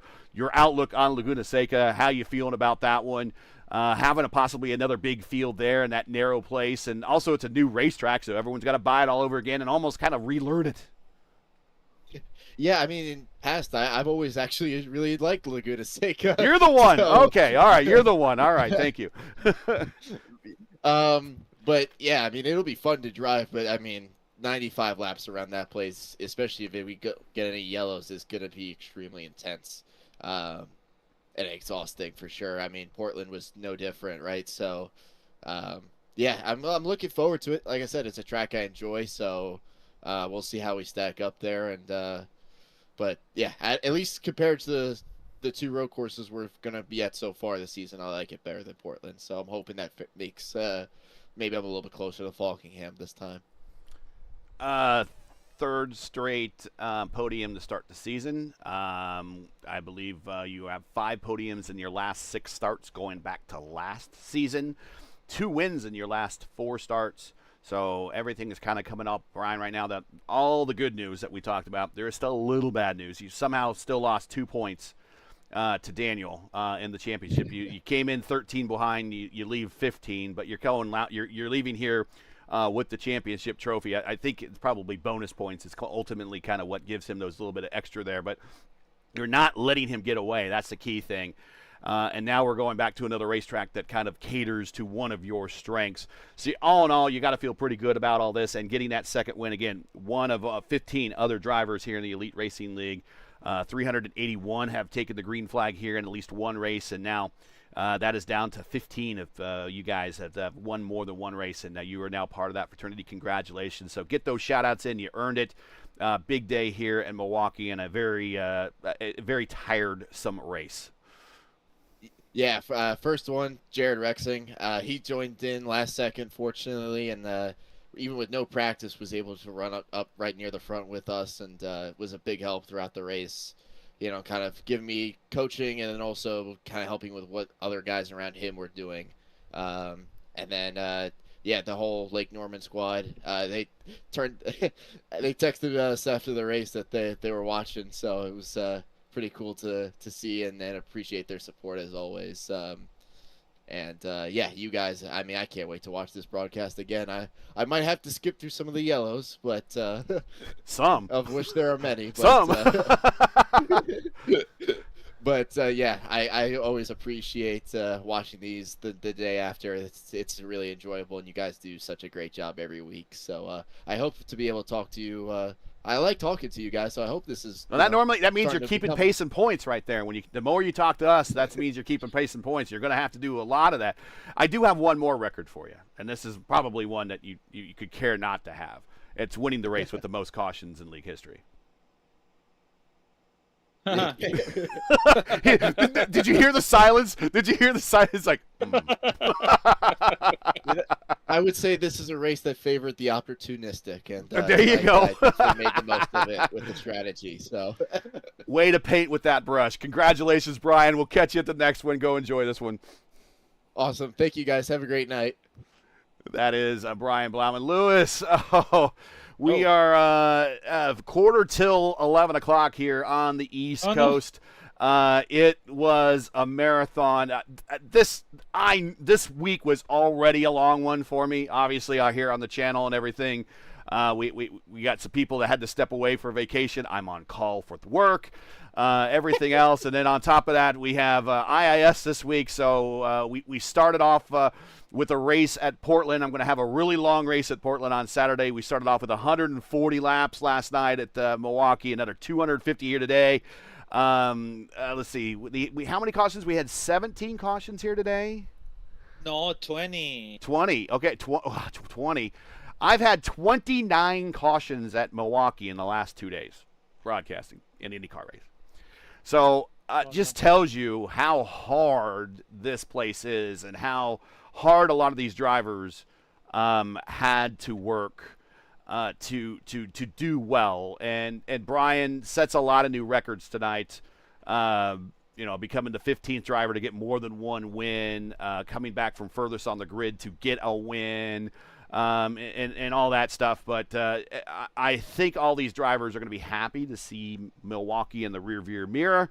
They might not be so thrilled to see Laguna Seca coming up, but we're getting into the swing of things here in the season. The schedule is just going to get a little bit easier when we get to these mile and a halves here in the middle of the season, finally get to Indianapolis. But, I think for the most part, the worst is behind us, and we can begin to start looking forward to kind of getting into this season and seeing how the championship battle here between Brian and Daniel, and now Gavin's now kind of into the picture as well, is going to have to unfold. Brian Blauman, Falkingham, and Hibbs. Hibbs was doing pretty well at Mid-Ohio, but that was partial wet race, and he kind of slid off on that one. But he was doing pretty well there for a while too. I mean, if all three of these drivers can kind of keep the same pace and keep up the same performance on roads and ovals, I mean, this might be how our championship unfolds by the time we get to Gateway here in a couple of weeks. But at least these first couple of races are now behind us. Yeah, it was a long race, man.